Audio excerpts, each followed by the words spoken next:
Well, here it is, folks. We are at the Champions League final. Not literally, but in spirit, we are there. This is the end to something that started all the way back in September, and there are only two teams left, and that is Man City and Inter. Before we get into everything, I have to introduce the man to my right, left, depends where you're watching from.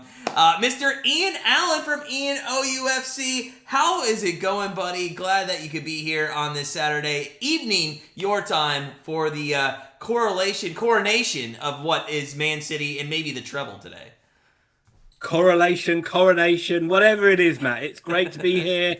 Thanks for having me back on the channel again. It's the final showpiece game of what's been a long season, and let's hope it is going to be an absolute classic. When we did a World Cup live stream earlier on in the year, although the game was a little bit dull in places, it ended with one of the greatest finals ever. So if we can get something similar to that, I'll be pretty happy. Yeah, I look forward to this one. Hopefully, anytime you get Man City, quite honestly, you think it's going to be a little bit more on tempo, more goals, not as dull as maybe some other finals that you see. We did kind of see that in the FA Cup in the final, a couple weekends ago, but I expect them to come out and have a little bit of more of an offensive attack. Thoughts on the lineups as they came out? Yeah, as I say, just quickly on that, you do never know what you're going to get from finals. There is always that aspect of teams going to go into it almost not wanting to lose it before they go and win it. So hopefully, Man City maybe will buck that trend and come out and play big. I mean, Inter Milan themselves are definitely capable of causing an upset, but they are heavy underdogs in this one. Looking at the two teams, Matt, if you want to load your graphic instead of having my crappy handwritten notes. Look, I'll start with Man City. They make two changes from the side that beat Man United in the FA Cup final. One of the things I didn't talk about in the video that we did the other day was goalkeepers, and that is the one predictable change Man City were going to make, was replacing Ortega with their number one goalie, which is Ederson, who hasn't had maybe the greatest season since he's been at Man City, but still a phenomenal goalie and so good with the ball at his feet that he could easily play outfield in probably most teams around the world. The other change is a little bit surprising. They're not playing Kyle Walker. They've gone with a Kanji at the back instead of him. But other than that, it's the same side that did beat Man United. So you've got other players in there, Diaz, Ake, Stones and Rodri in front of those two. Your boy, Matt, Bernardo Silva. We've got a big bet on him today. Grealish on the other wing, Kevin De Bruyne, Ilkay Gundogan, and the man himself, Erling Haaland, up front. Moving on to Inter, and they have made a few changes from what I thought they would do. They're not some of the players I thought might come back in haven't actually made it, so it is a little bit of a changed Inter side from what I would have thought. Again, I didn't touch on their goalkeeper, Oana, who had a fantastic year. And last year we saw Thibaut Courtois have one of the best goalkeeping performances ever in a final, and you feel that he's going to need to have a similar type performance if Inter are going to come away with this trophy. But he is capable of doing that, and he has had a great season. Bastoni, Acerbi, and Matteo Darmian in front of that in the three. Then you've got the two wing-backs of Dumfries and DiMarco. In the midfield, you've got Barella, Brozovic as that holding role, and Kalanoglu. Probably going to say that name so many times wrong during the stream. You're going to get annoyed if you know how to say it right, but I apologize. And up front, you've got Martinez and, rather surprisingly, Edin Dzeko instead of Romelu Lukaku. Awesome breakdown there of the lineups. I'll be honest, yeah, we do have a bet on Silva. He is, I think, John Silva. Huh? Long John Silva. Long John Silva. Bernardo Silva over half a shot. That was a bet we gave out on our prediction or our preview video. Also, I liked, as a prop bet, my other one on that was over 1.5 goals in the first half. I know you and I differ a little on this. In finals, this could go 0-0 to halftime. I mean, it's not out of the realm, but to take over half a goal at minus 300 odds just does not seem of any value to me. So I'd rather just go, over 1.5. And hopefully, hey, maybe Man City goes out there and they say to themselves, hey, 12 seconds, that's too long. Let's do it in 6. Exactly. Why? Why waste time? I've listened to a lot of podcasts. I've listened to a lot of videos on this final leading up this week, and oh my goodness, every single one of them are very much stretching, desperately trying to find a way to make Inter Milan have more of a chance than I think they do in this one. They come. I mean, I've heard some ridiculous things of talking about how Man City won't be able to handle the front two. Inter play more direct than most sides. City's record when they come up against a back three instead of a back four. Talking about how Brentford beat Man City twice in the league and how Inter play like Brentford. I'm like, come on. I mean, you're clutching at straws, man. But look, I don't think you can understate that Man City are heavy favourites in this game for a reason. They are one of the best sides, if not the best side in the world, and they will, I think, dominate this game. It doesn't mean they're going to win it, but I feel they will dominate the lion's share of this game. Inter Milan still have dangerous players and can cause troubles, but it is going to be a shock, similarly to when Chelsea beat Bayern back in 2012. I think you're looking at that sort of an underdog kind of story in this one. But it is City. This is City's holy grail, and they choked 2 years ago, so maybe they'll do it again. A couple things on back here. I'm not sure that we kick off on time. We're 7 minutes from kickoff. There's some lady shaking her ass out on a stage in the middle of the pitch. You see it? Yeah, I don't know what's going on out there. I mean, if I was in bloody Istanbul and this is like 10 p.m. at night when this game kicks off, I'll be thinking get on with it. Seriously, at first I thought it was J-Lo, but it is not J-Lo up there. It's the Turkish equivalent. It's the Turkish equivalent. The second thing, though, to unpack, and we've had this back and forth. You, I know, unlike myself, don't mind when Man City wins. I'm not that person. I hate Man City. I think they're the Yankees of the early 2000s in baseball. They are the Patriots of the last 20 years in football, and they're the Canadians in the 27 trophies they have in the hockey league here in America. So when it comes to Man City, I can't stand him. I will be very prominent in rooting for the Inter team today to get a big upset here. Yeah, I can see that. I think there's a lot of people that will be as well. There's a lot of people that are very sick of Man City in world football, and especially in the Premier League status as well. I mean, it's hard to get away from the fact that they have bought their way to the top and just cherry-pick the best players, cherry-pick the best manager, and there's no surprise that they're dominating.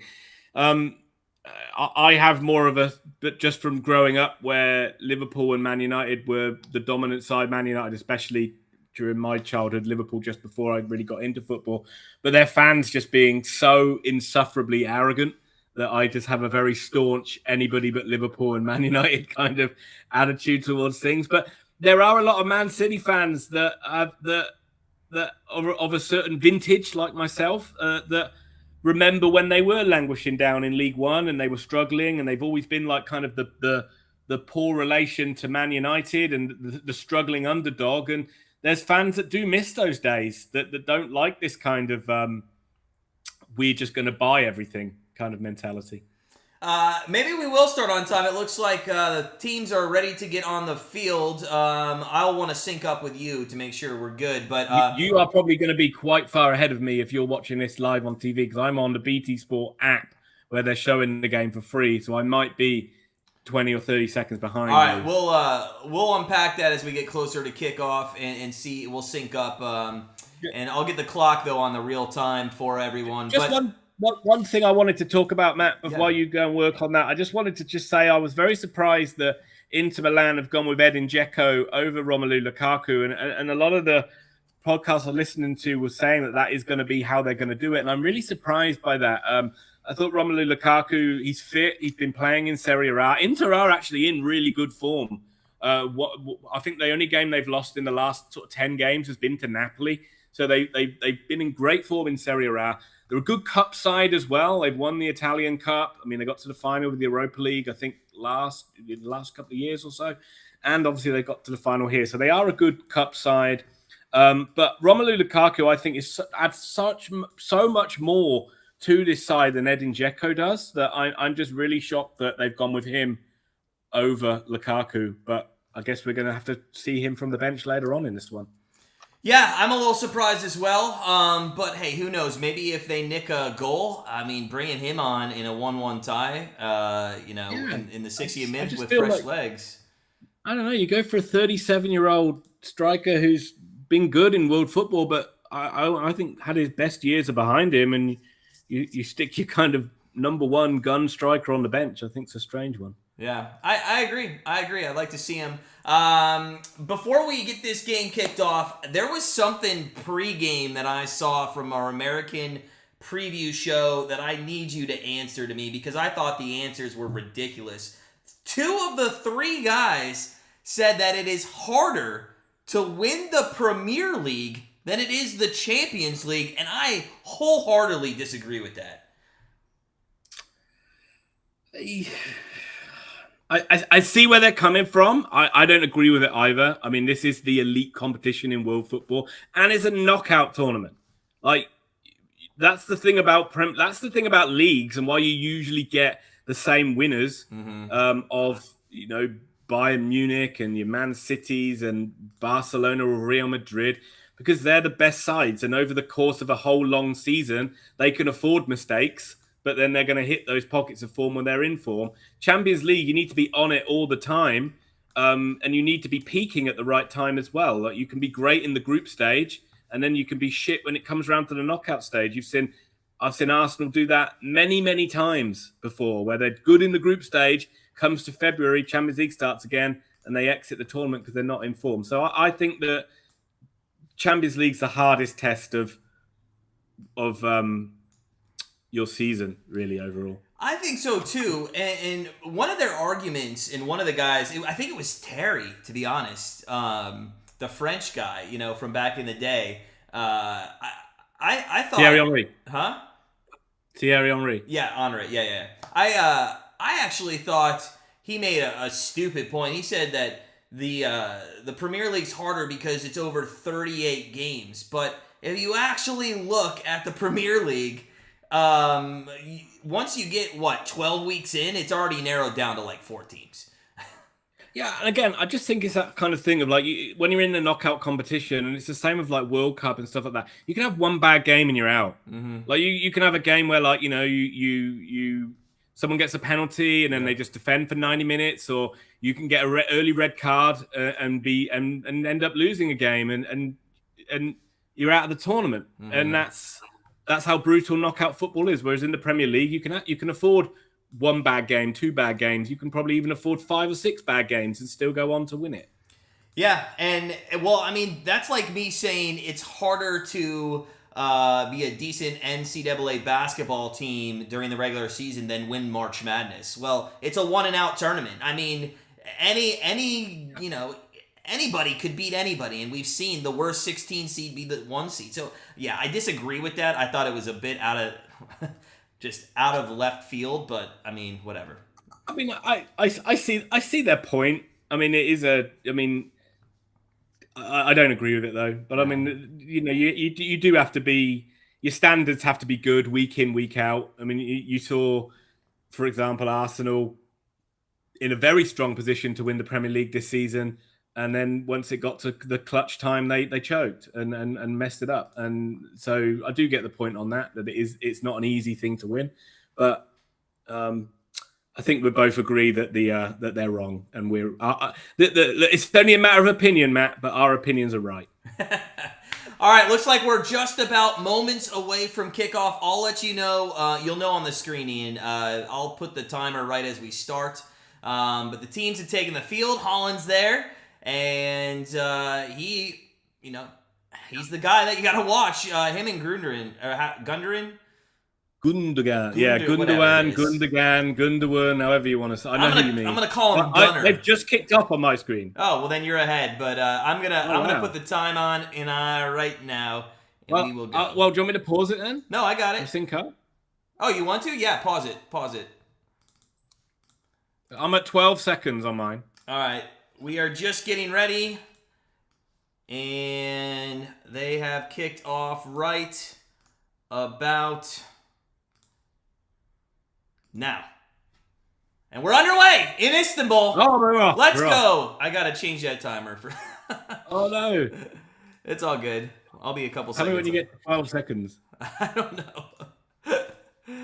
Let's see. Right. I started mine again. I think it's near enough. I think you've got Inter Milan's goalkeeper just about to smack a long ball forward the wing, straight out of play. We didn't get the 12-second goal, though, We didn't get the 12-second goal. I'll get the timer up here in a second. I'm going to work through it. Betters put $1,000 on that. Down the drain. God, how bad would that have been? Could you imagine? Could you imagine if I put money on under 12? God, the odds of that would have to been ridiculous. Terrible. You got some money to burn if you're putting money on that. Oh my God, right? Yeah. So look, Inter, good start from Inter, trying to get down the right hand side. Nice ball into the channel from Dzeko, ex-Man City player as well. Remember Ed and Dzeko? Slips on the ball, out for a goal kick to Man City as we see Pep Guardiola looking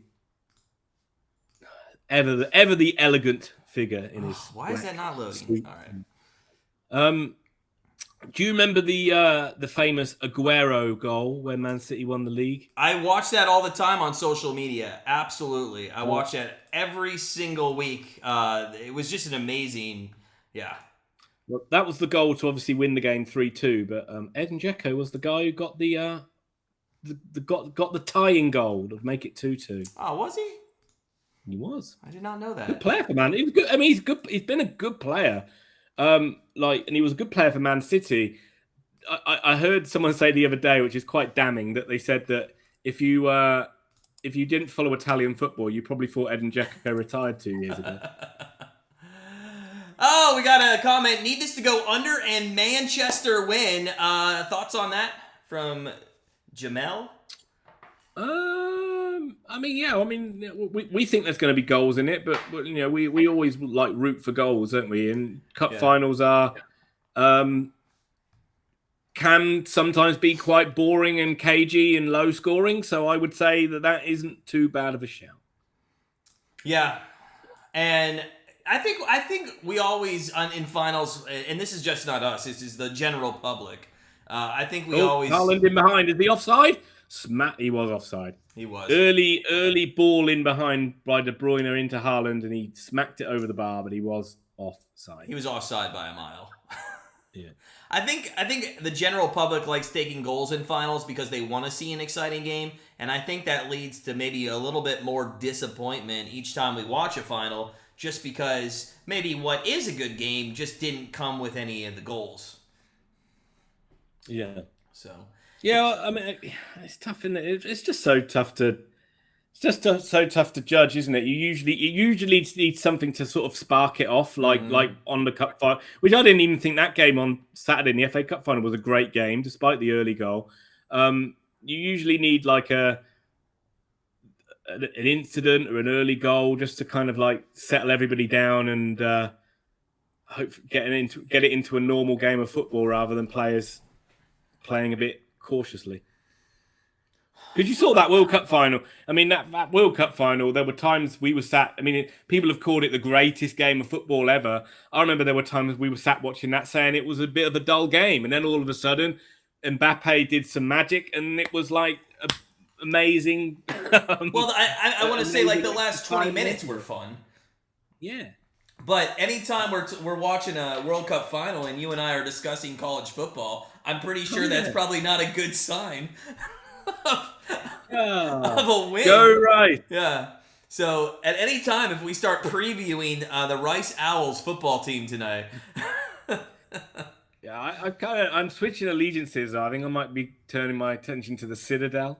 The Citadel? They do have a football team. I don't know. I always look at the random names. I mean, they have a pretty decent basketball team as well. So, okay, cool. So coming up on 5 minutes, just feeling each other out right now. Oh yeah, okay. Blind man at an orgy. Right. Here comes Rodri into Grealish, into Gundogan. Nice little pocket of space. Plays it off to De Bruyne. De Bruyne got it stuck under his feet. 3 into players around him. Back out wide now with the main man. Go on, Bernardo Silva. Get that shot on goal, son. Running into the box. Is he going to cross it? Is he going to shoot? He does shoot. And he goes wide. Oh, Silva! It goes wide from Bernardo Silva. And he hates himself for it too. I can't believe we could have just cashed that right off the bat. Damn. Oh, but that's why I thought it was a good bet, right? Because he does those little.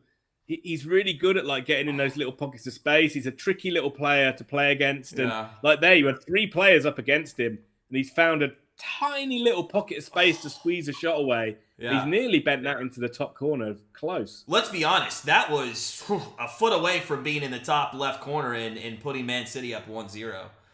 That would have been. I mean, what a great goal that would have been. And here you see the problem that Inter Milan have with where they're going to be going direct, and if the hold up play isn't good, you're just giving the ball back to Man City and just letting them play out. That's not a nice tackle in on Haaland there. That's rough. That should be a yellow, no?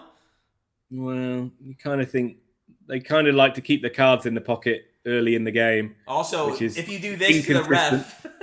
If you wave to the ref, he's like, okay, forget about it. That's Italian. The Italian players love to like do the hand gestures. Lovely ball into Grealish there. He couldn't control it. Poor touch by Grealish, and Inter are able to get it away with Brozovic. But they're going nowhere. It's going back to Alana. See if they're going to try and play this out from the back or go long again. A little bit of a high press here by Man City. Yeah, well, that's a Pep thing, right? I mean, Pep is as soon as it's the thing he used to do at Barcelona. It's like when you lose possession, you've got 12 seconds to win it back. Yeah. And so those players were so well drilled. You saw it with Spain as well. They just you almost get the ball, and it's like the first time you've had the ball for 5 minutes, and then you don't know what to do with it, and then instantly you give it back to them, and then you have to bloody like chase shadows again. So that's a kind of a tactic he's been using for years. They must be watching St. Louis SC in the MLS with that high press. There you go. St. Louis SC are good front runners. Yeah.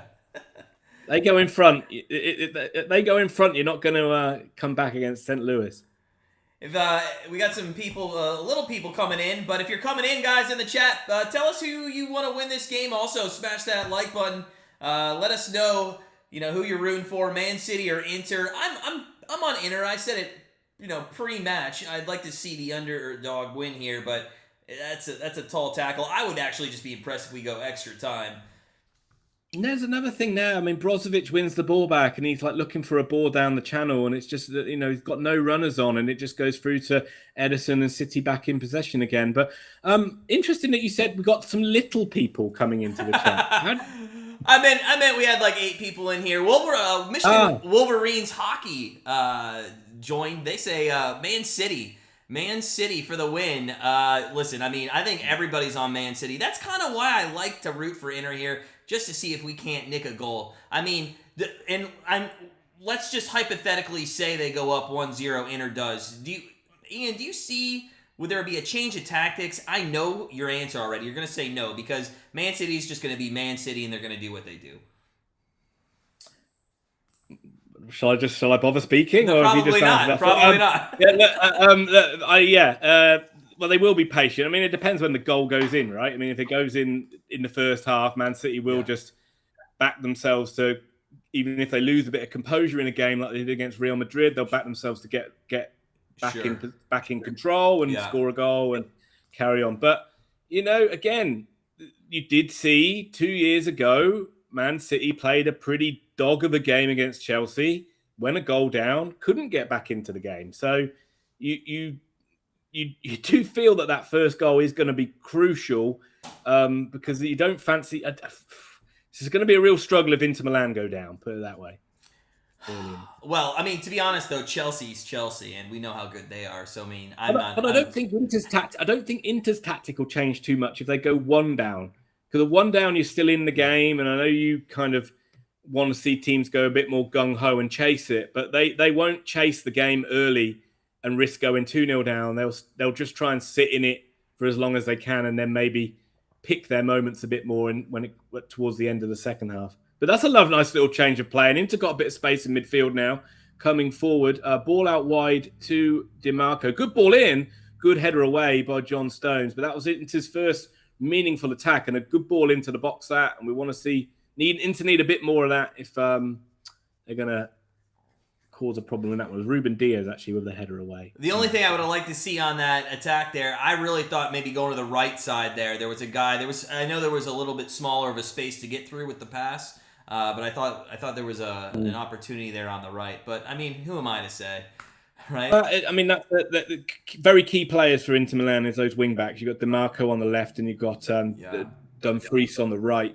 They're going to need to get forward whenever they can and provide that width because you're not going to get a lot of mobility out of Dzeko, and you need to get balls into him, into service where he's strong, which is balls into the box. Michigan Wolverines, man, the game is on CBS Sports. If you live in America, what's the free version that you're watching, Ian?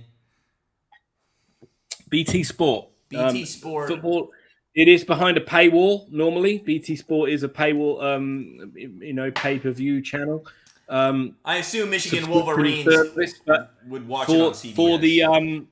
For the final, they've put it on free on their app and on their website, so I'm watching it on there. I'm not doing it illegally.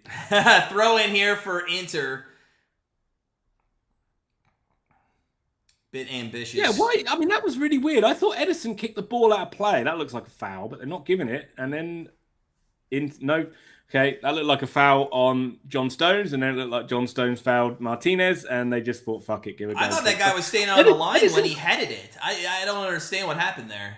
Edison kicked the ball out of play, and it was really sloppy, and it gave Inter a throw-in, and I just assumed that there was a player injured just because of the way Edison kicked the ball out, but no, it was just a bad bit of play by him. Inter definitely going into aggressive mode here, which is a good tactic. They're definitely trying to disrupt Man City, kick them about a bit, trying to win the ball back, trying to make this game a little bit stop-start.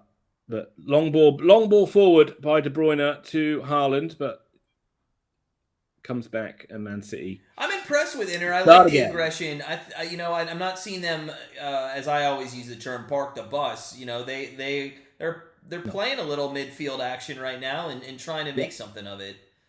Oh no, definitely. Then they're certainly not parking the bus. They've got a plan, and they know they are having to sit deep, but they're definitely trying to get around City in midfield, not letting them just pass the ball around and dictate play like that. That's a really good press by Dumfries on Grealish. Pressed him really high, pushed him over, fouled him, but that's good intent. Did they play advantage there? Yeah, he did. Ooh, nice flick on, just not there for Haaland. Yeah, and here come Inter again with DiMarco again down this left-hand side. Hopeful ball, but it's kept in play and it hits Ake and it goes out for a corner to Inter Milan. I think you've got something on corners, haven't you, Matt? I do. Is that our first corner? I did do a same-game parlay on this one. I had a little bit of a boost bet with it.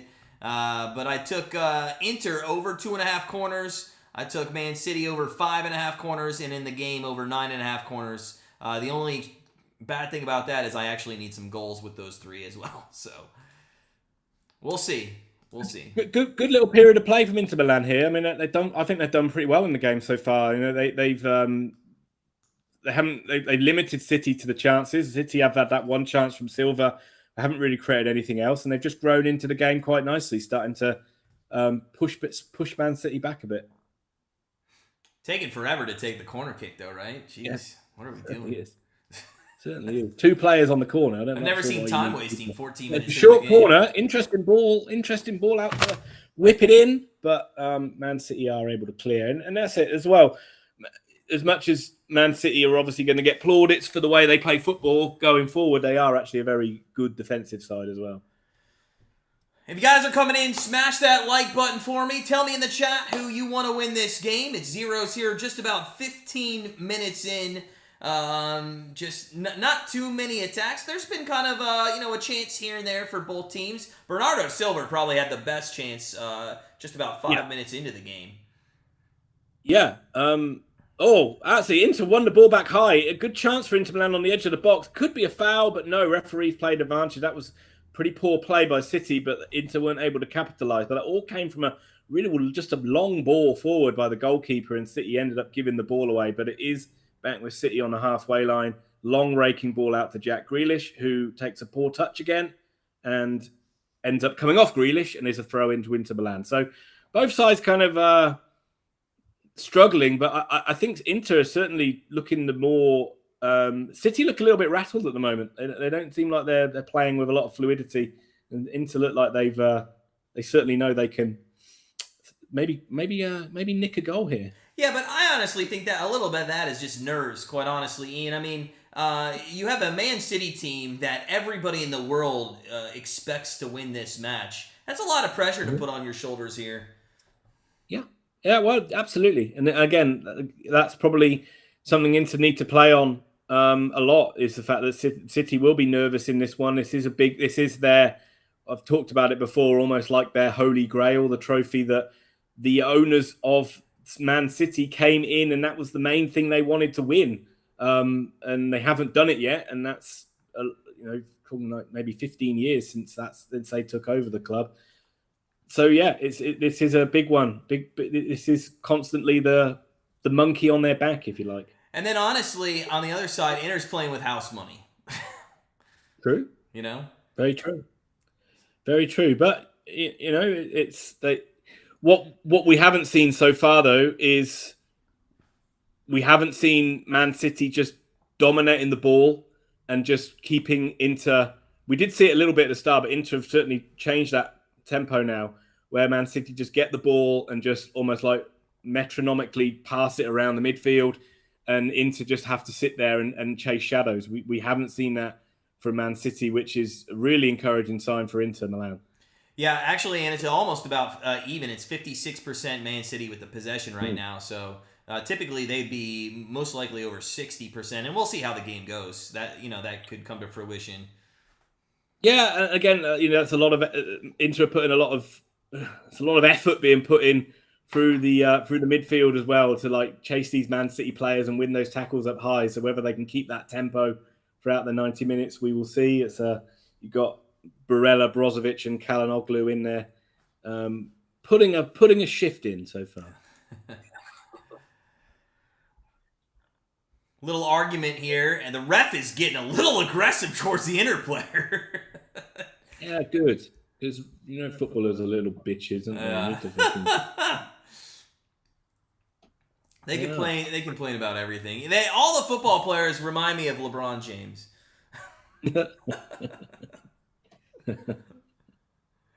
What? That Space Jam 2 was the greatest movie of all time? I refuse to go watch that movie. I'm not surprised. Have you seen it? Shit. No. The original's the best. Look, here goes. Grealish has got the ball in the corner, but it's very tightly marked. And I think it's a corner. It should have gone out for a corner. Hit the corner flag, didn't it? And stayed in play. And a Serbi, typical dogged Italian defending, ended up getting the ball away. But Man City in possession. De Bruyne trying to win a corner. I think he has won a corner. There's one of your Man City corners, Matt. Can we just talk about, go back with Haaland there and just talk about how well that header into the corner. Yeah, into the corner was? I mean, that was just beautiful. They didn't give him a corner. It was good. I tell you what, it's going to be interesting to see how many. I tell you, they are really trying to wind Grealish up. Like, Grealish can be easily wound up, and you can tell they're trying to, he's normally quite a very fouled player, but Inter Milan on a break here. Martinez coming forward, and it's a poor ball, and Bernardo Silva's able to get back in there and make a good tackle and get it back to Ederson. But Inter Milan not making the most of these little pockets of good. Well, I'd say better than little opportunities, good opportunities to break on Man City. That's twice now they've made bad decisions. But another poor ball, and Inter Milan are on the attack again with DiMarco down the left-hand side, plays it inside to Brozovic, into Martinez, back to Brozovic, long-range effort, but way over the bar. Yeah, that's a bit ambitious. We see that every week in football. Premier League, whatever league. Hey, scored a good goal last weekend. Brozovic in their 1-0 win over Atalanta, I think. But he scored the winning goal, and it was a good one. So he's decent he's normally not a bad player shooting from range, but that wasn't one of his better ones.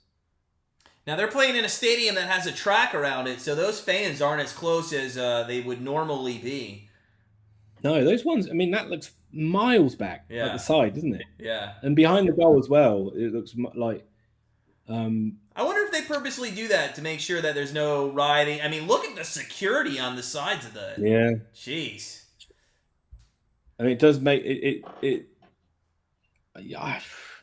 I mean, yeah, it's fine. I mean, it is what it is. But I always like. It's always nicer when the crowd are a bit closer, isn't it? It is. I just feel bad for the security. Except when West Ham fans are throwing plastic bottles and hitting players on the head. Did you see that? I just saw a video of that gash, man. That was nuts. Yeah, I watched the game. Yeah.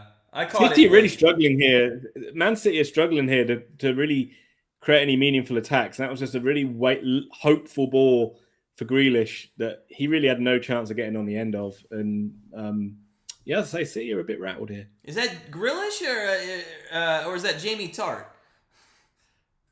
Who? Jamie Tart from Ted Lasso. I've never watched it, unfortunately. Sorry. But yeah, I did see what I watched that West Ham Fiorentina game, and I did see that. I mean, it's just they always talk about how you're not allowed to drink alcohol in the stands in English soccer matches, and they moan about it, and then you see incidents like that, and you're like, yeah, probably for the best. Wait, is that true? If I went to a Premier League game, I cannot drink in the stands?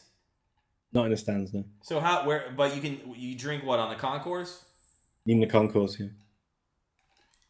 Well, how do they regulate that? They usually have stewards at the entrances, so you go back in, you're drinking a glass, they'll tell you to finish it. Not a glass, plastic bottle, but they'll tell you to finish it when you go back in. Not to get quite off subject, but about 20 years back, the Browns fans instituted why there's plastic bottles in NFL games, because they threw glass bottles at the referees. Bernardo Silva with a cross. It goes through to Jack Grealish. He's not.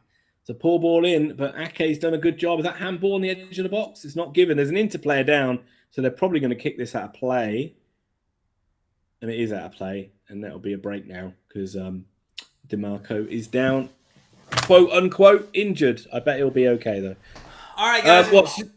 Just say that story again, sorry, because I was just watching because it looked like Man City were on the attack. But what did the Browns fans do? In a game between the Browns and the Jacksonville Jaguars about 20 years ago or whatever it was, the refs made a really bad call, and they started throwing all the glass bottles.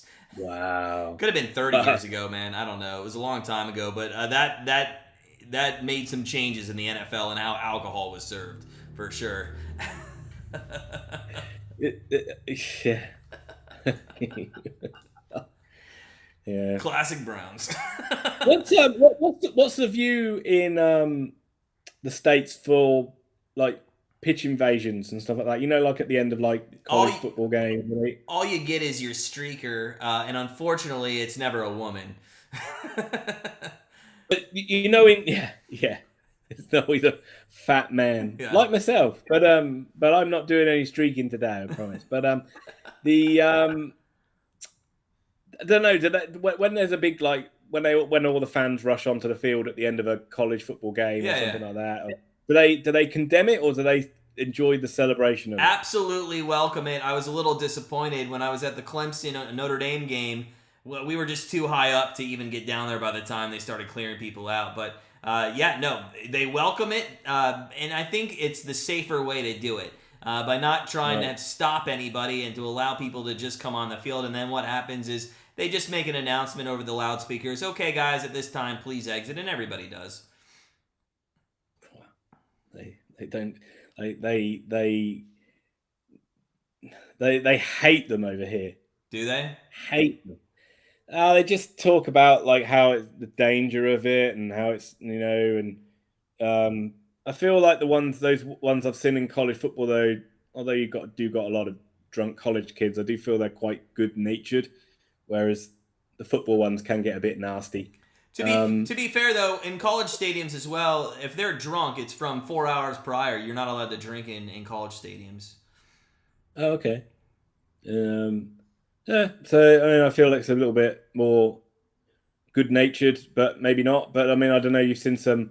They do it when they do it in English football and stuff. They normally talk about how dangerous it is for the players, and you've seen things where like generally one or two people are that like idiots, and you saw like that fan come up and get in Patrick Vieira's face a couple of years ago. Good attack by Man City, but Kevin De Bruyne falls over at the wrong time, and Inter are able to get it clear. I'd like to see De Bruyne have a good game.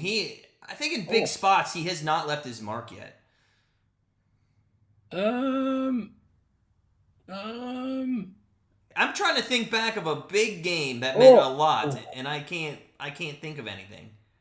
I tell you, Man City have made so many mistakes in this game. They almost just gave up a goal made there. a lot of errors playing the ball out from the back. There's another poor ball by Edison.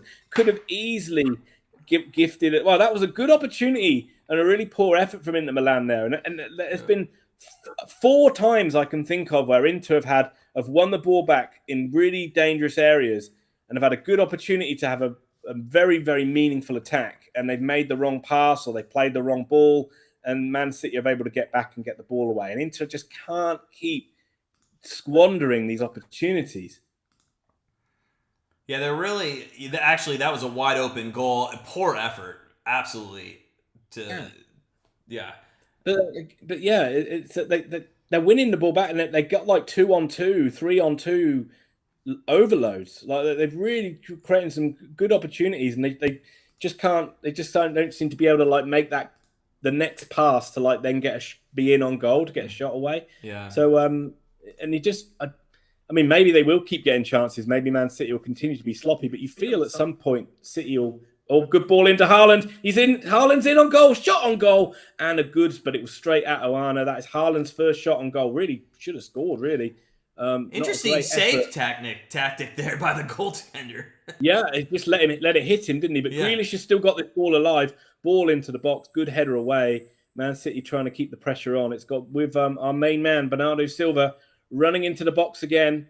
Is he looking for a cross or a shot? He's played it back to De Bruyne, and that's a poor ball by Kevin De Bruyne. More evidence. Just like more evidence from that. Bruyne doesn't play well theory. I mean, can you think of a time that he really had in a big game, a massive outpouring of good stuff? I can't. I mean, I can. But so we've had a shot on goal by Erling Haaland there, who really hit it straight at the goal. He really should have done better. But yeah, I mean, I can. I mean, De Bruyne has like been a record-breaking attacking midfielder in the Premier League. But I'm not. No. I'm not talking like overall. I'm talking like in a massive game, like where. Like, tell me when he's scored a winning goal. Goal against Real Madrid. Scored the goal against Real Madrid in the semi-final. Real Madrid. Who's Real Madrid? I mean, come on. What are we talking about here? Another nice opportunity for Inter on the attack there, but good challenge by I think it was John Stones in there. Kevin De Bruyne entered the box. Kevin De Bruyne shot straight at goal.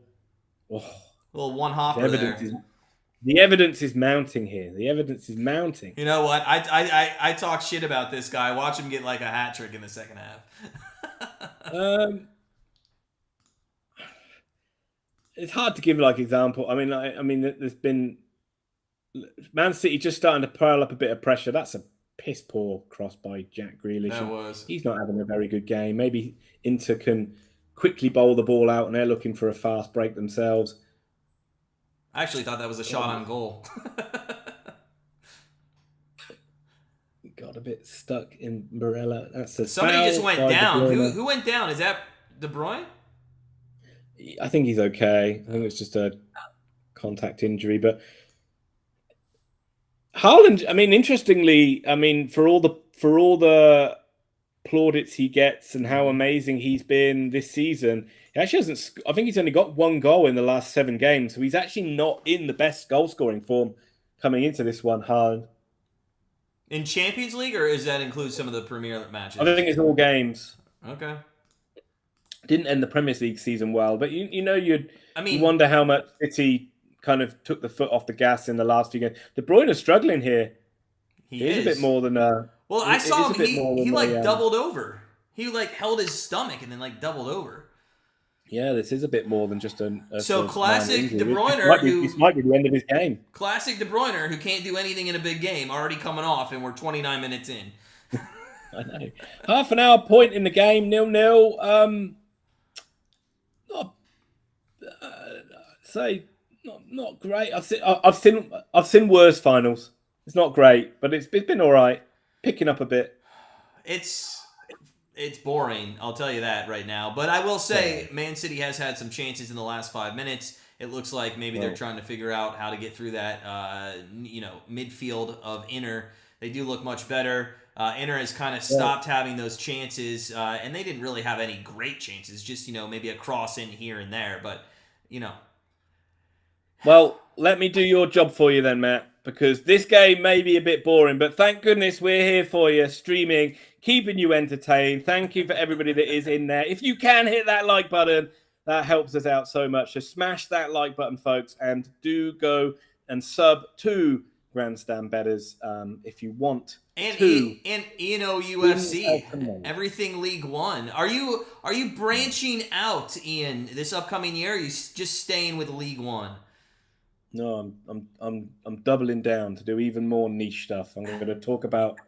No, I don't know. I don't know yet. I mean, obviously, my channel is incredibly niche, where I focus mainly on the club I support, which is Oxford United, and do talk a little bit about League One football, which is the league they play in. But I have found in the past, Matt, that if I do branch out, that it kind of diversifies away from what I actually enjoy doing. But yeah. I think we might do some more things, aren't we? We're talking about doing some more soccer football content for when the new season starts. Yeah, actually, I announced last night during my nice live stream that we were. I think I'm going to make a new channel called Edging to Win to kind of supplement our live show that we do. No. And then I heard YouTube said that we were the most underrated live stream on, well, not just on the whole of television and YouTube as well. Yeah, and actually, we're about to. If I'm not mistaken, I got a message from YouTube that said we will soon be receiving a grass turf YouTube plaque. I know people get gold ones, but I don't know. I think this is something new. They said YouTube wrote us a letter, a handwritten letter, so it was important. And they said that it was more of a crime that we didn't get many views. That was an absolute crime against humanity, more than Donald Trump keeping nuclear secrets in his garage.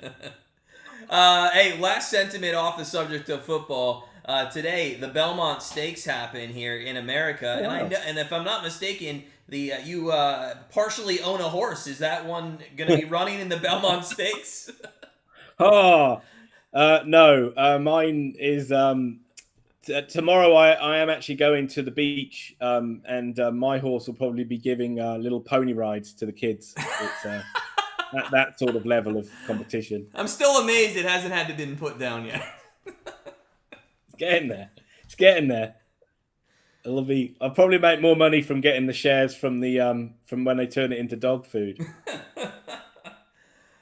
Right. Sorry to any animal lovers out there. Sorry, this game isn't great for the moment. But just as someone who is like, I'm not huge on my where things take place in the States. Where does the Belmont Stakes take place? I believe Belmont's New York. That's going to be, outside. Right. It's in, I think, outside New York there. Flushing Meadows, if I'm not mistaken. A bit near Queens sort of thing, US Open sort of. Yeah, or maybe I'm thinking of the US Open. But yeah, I think that one's in the New York area. Which is kind of interesting. Let me double check that. In the chat, if you know where Belmont Stakes is, let me know. Because I don't know if you saw this, but there's been a kind of an air situation in New York. Yeah, I did. Yeah, but just to show why you're saying that, Man City were on the attack. It was a nice ball, nice little run by Gundogan, played in De Bruyne, who obviously is still fit to continue, but another poor cross, way over Haaland's head. Didn't really give him a chance, and either offside or they've pulled it back. But oh look, De Bruyne is coming off. Wow. Who's coming on? Phil Foden.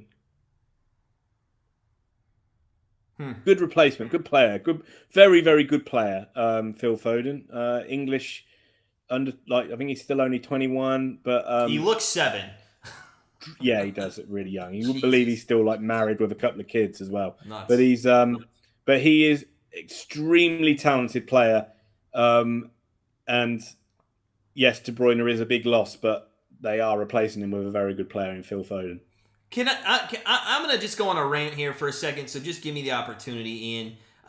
If this is my team, if this is my guy, I'm like, fuck you, De Bruyne, because quite honestly, I'm sorry, what game in the next 2 months does this guy have to play that he can't at least try to continue here? I mean, if this guy Matt, I don't understand. European Championship qualifiers, probably Belgium are playing like San Marino or the blind school. San Marino? You mean the team that they'll beat 20-1? I mean, like, come on. Yeah. 20-1? 20-1. San Marino, I think, have scored like 1 goal in the last 5 years. Well, De Bruyne is not going to be out there, so I think that's why they scored. Listen, I have a problem with that. I really do. I mean, if this guy got slid into and he broke his ankle, okay, get him off the field. Actually, the only way I have a not a problem with him coming off right now is if he actually was lifted on a gurney off the field. To be walking off the field and be like, okay, 36 minutes in, I'm done. I mean, come on. It's just heart of a champion. I can't argue with that, can I? Like, how can I argue with that? Like, yeah, you could have thought he could at least limped on till halftime, but you know, maybe. I haven't got an answer to that one. It's but you and I didn't even not think great. about that. They must have known he. I mean, it didn't look so terrible if he walked off the field. Obviously, he knows if he can continue or not. But yeah, I agree. And now I am fully on board with the Kevin De Bruyne is ridiculously overrated bandwagon. Thank God. It just took him to have to come off. Here go Inter Milan. Good attacking chance for Inter Milan. Dumfries, edge of the box. Got a player out wide. He can play him in Barella. It goes back into the middle. And this attack looks like it's fizzling out a little bit. And Man City can clear the danger. And it's back on the halfway line. I don't know why Dumfries just didn't try and get a cross in or have a shot or something. You can't just... But Inter still got the ball, to be fair. Raking ball out. That's a lovely ball out. And they're still in charge of this one. Barella monitored well by Ake. It's Inter in possession, but not really going anywhere at the moment. Stuck in the midfield there. Yeah, City doing a good job getting back there, getting organised, but it's been more even than I thought this final would be. Inter Milan have actually played. I think Inter Milan have played a pretty good half. Well, listen. Here's the thing. If you're Inter and you take this into extra time at 0s or 1s or whatever, and it's a tie game, I mean, the confidence is just going to grow that much more. Yep. The longer you let this team stick around, the more of a problem you're going to have. It's frustrating for us, though, isn't it? Because we really hope for these to be high-scoring, exciting, yeah, barn-burning finals, and yeah. Like, Yeah, this is why college football's better. At least you get boring games. I'll tell you though, and Ian, I think you're gonna try to maybe get on some live streams for the Browns this year, right? Yeah, I'm gonna try. Yeah, we've talked about it. That'd be cool. I mean, it will be like kind of. I don't know whether I'll have to like do some like stuff in the background on your channel to kind of justify being on there, like maybe kind of like do some editing and do some thumbnails or something, because my American football knowledge is absolutely garbage. But yeah, why not? You're just there for you're there for the pretty face. That's all. Oh yeah, sure. That's it.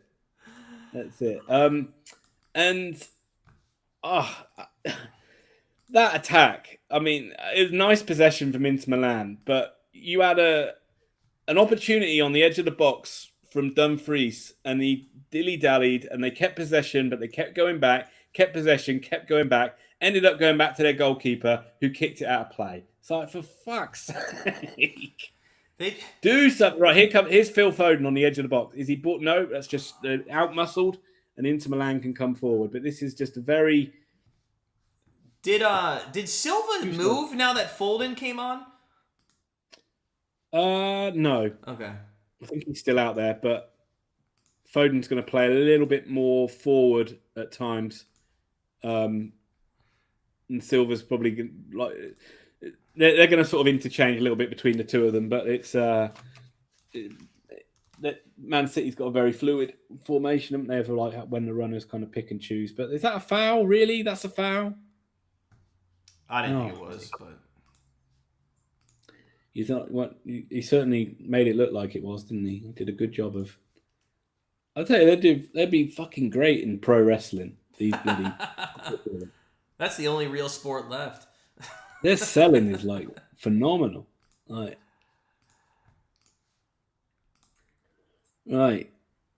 So are we going to get a shot on goal in the next before half time? Are we going to get another meaningful effort? We've had a couple of decent efforts go wide. We've had a shot by Erling Haaland, which hit the goalie. A decent save, but it was straight at him. Couple of tame efforts from Man City straight at the goalkeeper, and a couple of good opportunities from Inter, which they haven't really done much. Haven't really worked the goalkeeper though. So, hope Grealish is on work the ball into the middle to Foden. To come out to Rodri.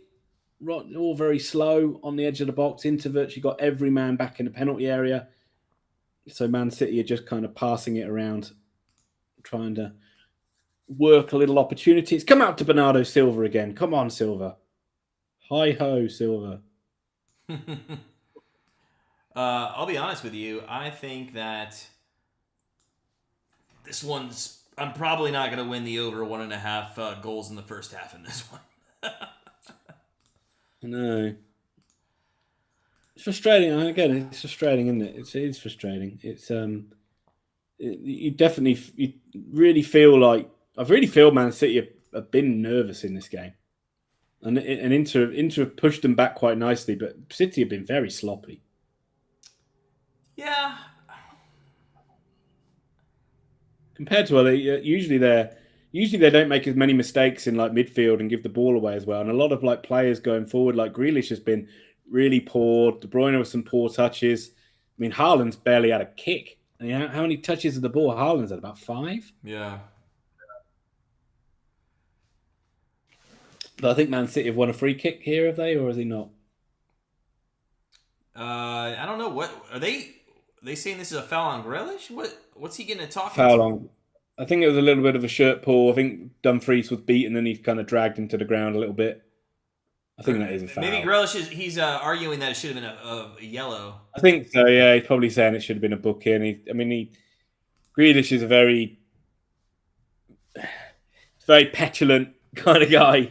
So he will appear. He will shout and appeal and wave the imaginary yellow card. There he is. There's De Bruyne. Look.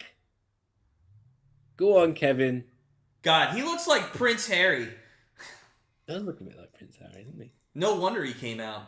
Pussy. Phil Foden then with a chance to put the ball into the box. It looks a little bit overhit, but Rodri's made a good run round the back and keeps this one alive and is off Rodri for a goal kick to Inter Milan. Not a very inspiring name, Kevin, is it? You don't see many action heroes called Kevin. Kevin James played a zookeeper in a movie where the animals talked.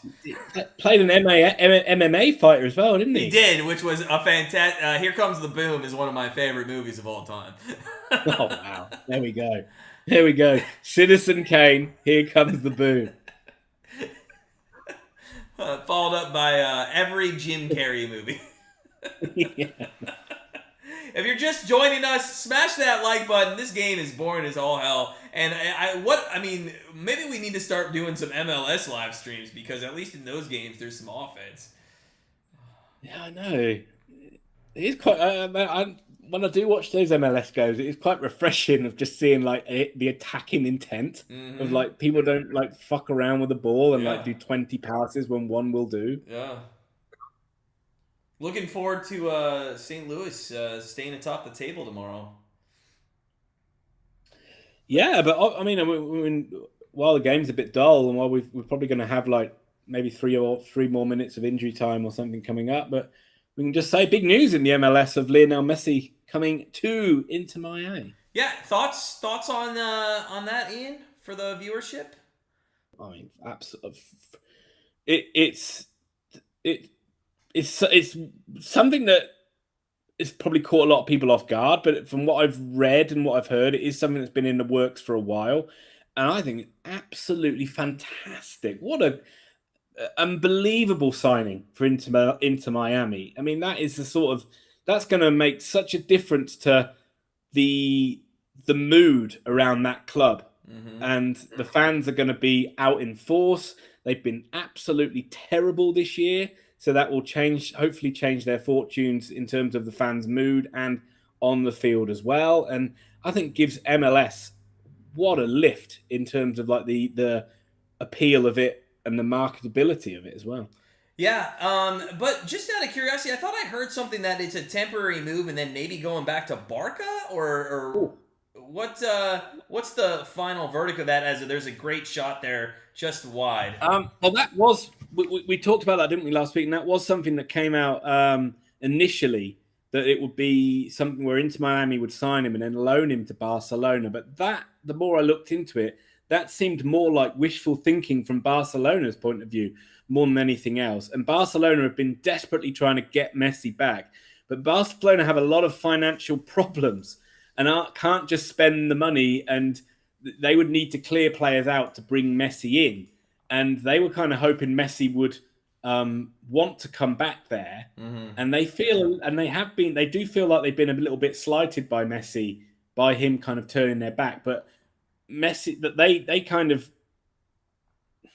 to use a crude term, they kind of shit on Messi a little bit when Messi left Barcelona and kind of messed him around a little bit. So I guess he wasn't really too crazy about going back there. Sure. And so I think that was more kind of that there was, you would have thought the Inter Miami bit would be the kind of far-fetched bit in that scenario, but that bit was the more concrete bit than the Barcelona bit, which was weird. But just I don't know when he's going to actually make his first game or anything like that, but just a amazing banner signing, probably the biggest signing ever to come to the MLS. Thank you for your thoughts on that. It is the halftime whistle. Nobody cares because it's 0-0. I know we're going to take a little bit of a break as we go to halftime. We'll be back just before the second half starts. So grab yourself a drink, grab yourself a snack, and we'll see you in just a little bit.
All right, welcome back.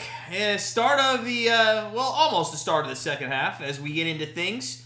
Ian, it's honestly not been great. And that's saying it lightly. Thoughts on the first half? What do you got? Give me your thoughts, and then we'll get into stats in just a moment.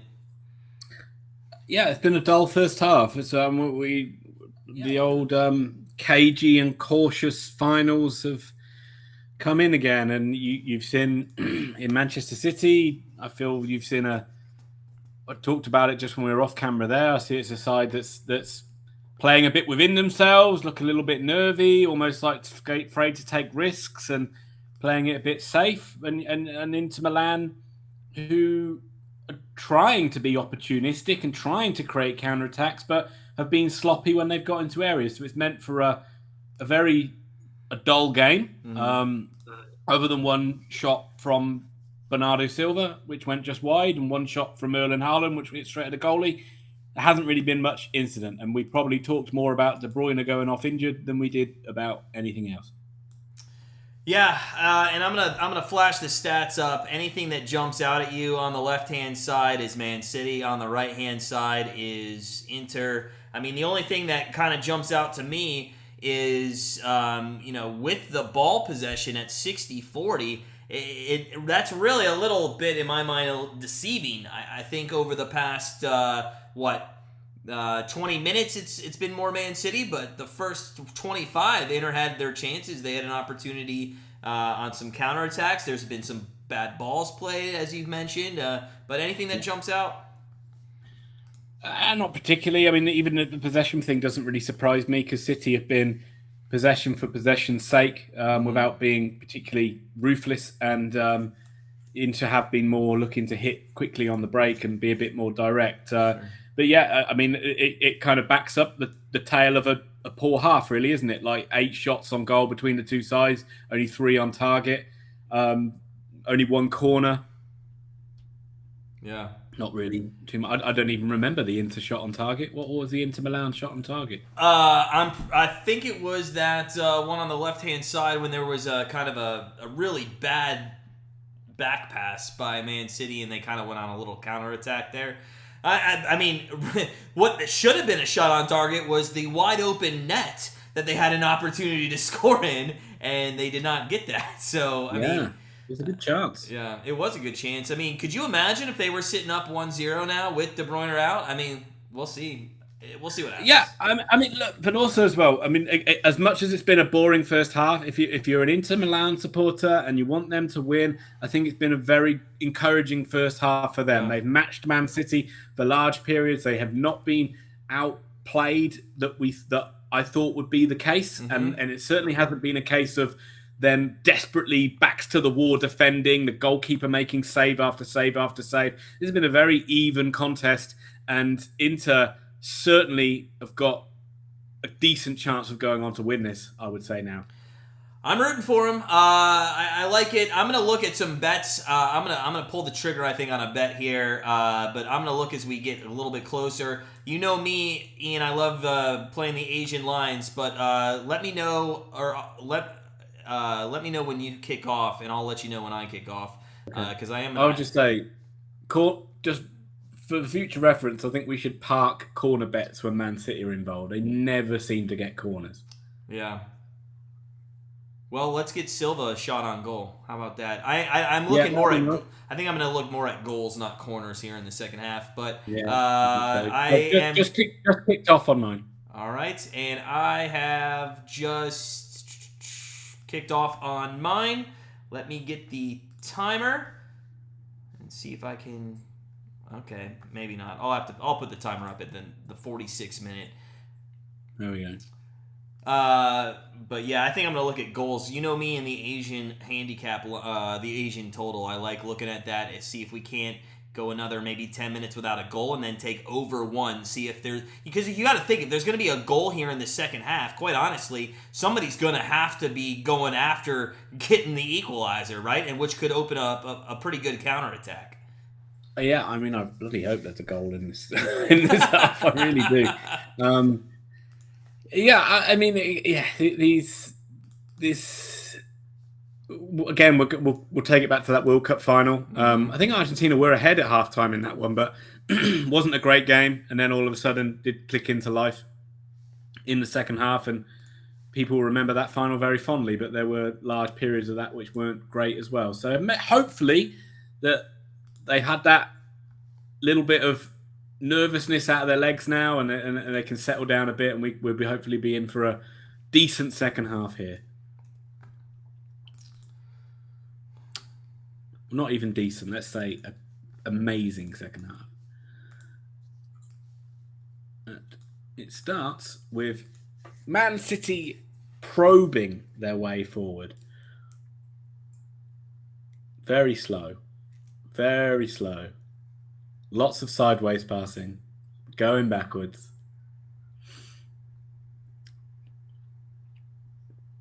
Oh.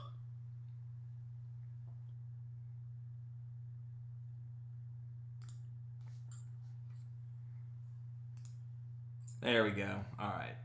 47th minute. Referee annoying play there, because DiMarco goes down claiming he's been fouled by Bernardo Silva, and the referee didn't give the foul. And then Man City have a chance to then go attack forward, and DiMarco's on the ground, and then all of a sudden the referee stops the game. And you're just like, well, why are you stopping the game for you shouldn't stop the game for an injury unless it's a head injury. And you basically just stop the game because the Inter player was rolling around on the ground making a fuss. So annoying refereeing there.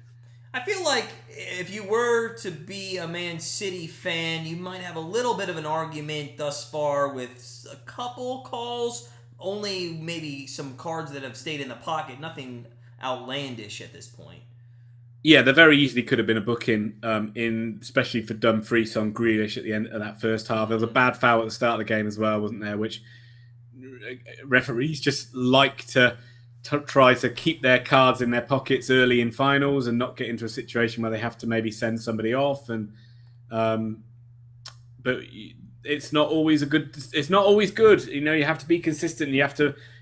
That's one of the most annoying things in football is the inconsistency of the decisions by officials, which seem to change every single game. You did mention that Inter looked like they were trying to get into Grealish's head, maybe get him off his game plan. Do you think that continues here in the second half, or do you think they kind of get away from that? Well, they'll probably carry on with it. I mean, he's a sort of player, you can't just let him have the ball and run and dribble with it, because he's he will cause problems. And so generally, a common tactic when up against Jack Grealish is just basically to get close to him and kick him. Sure. And he ends up. I think it's something like a statistic. He's usually the most fouled player in the Premier League. And wins a ridiculous amount of free kicks every game. So it's nothing he's not used to, but it does mean that he's not in any rhythm, and you've seen him be a bit sloppy in this game today. So I don't see why Inter would go away from that game plan. I am looking at the betting live because I do want to pull the trigger. Actually, over one right now is only minus 140. I'm going to give it another 5-6 minutes, see if we can't get that maybe down to even money. The second thing is, what is nuts to me is Man City. Oh, that's a poor ball. That's a really poor ball. Sorry. Yeah. Really poor ball out from the goalkeeper. And Bernardo Silva has got the chance to. Good, poor play by Silva, and defender makes a good block, and Inter can pull it away. But that was nearly a chance gifted a chance to Manchester City there. It was a poor ball, and I wish Silva would have just taken it right on the goal and taken a shot. But he well, I know you would have liked that. He would have decided. He just decided to pull it out and play the long game. What's crazy to me on a game like this, when would you 0-0, 50 minutes into the game? Yeah. What sort of bet would you be looking at, and what sort of price would you be looking for before you sort of pull a trigger on any particular bet? Yeah, so I do think so. Man City is crazy. They're still minus 300 to win in regulation, and that's crazy to me. So I'm not gonna take that price. What I am looking at is the Asian total right now. You can get it at over 1 at minus 135. I'm going to risk it. Now, normally I would wait till about the 70th minute before I took something like that, because it's a final and goals might be hard to come by. I'm going to try to take it as early as possible at even money, and if I can get over 1 around plus 100, it just dropped to minus 120. I mean, it's every 45 seconds it seems to drop, so I might be taking, I'll let you know when I take that, but I am going to take over 1 here, and I should have about, 36 minutes to nick 2 goals. You would assume there's going to be 1 goal. I mean, if Man City is that heavily favored, why not take? And the good news is, if Inter scores, then you're playing with free money. So I mean, we'll see. Nice little counter-attack from Inter Milan here. That's looked like a foul in midfield, but the referee's allowed it to go on, and maybe City can break now the other end. Now Inter Milan have committed some bodies forward. Looks like Grealish is going to win a free kick, and he does win a free kick. And Inter Milan are going crazy because they think they should have had a free kick about 2 minutes before. From a fair weather fan, it actually looked like Grealish was the one that got tackled, or did the tackling there. I think he knew, he kind of was waiting for it, wasn't he? He was kind of like moved his body into it. But that looked like a foul. Yeah.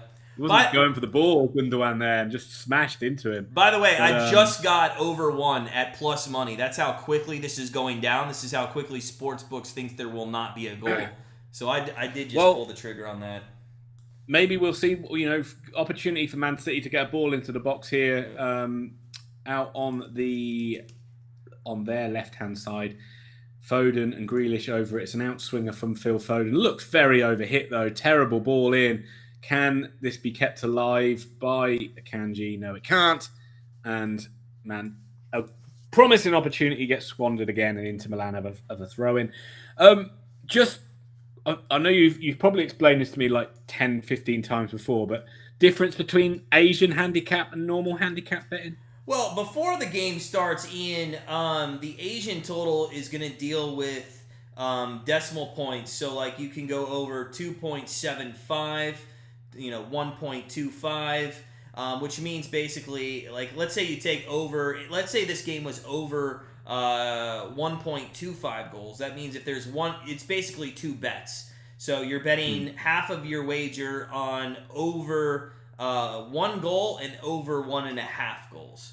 That's what 1.25. Nice little bit of Man City with a chance is what I'm trying to say. Gundogan, edge of the box, all very cagey, but that all came from John Stones making a great run. Grealish with a cross into the box, headed away. Stones again on the edge of the box. He's suddenly stepped up in this game and tried to make something happen. Goes down, no foul, in to win the free kick, and it's clear. But that was the first time we've seen John Stones or Rodri break a line and get forward. We've seen them very much staying back. And that's encouraging to see if Man City are going to have more attacking intent in this one. So it's a little bit, the Asian handicap's a little bit like doing a place bet on a horse race. Yeah, I guess in a way it is. You've got 2 bets, one on the win, one on the place kind of thing, what we would call each way betting here. Yeah.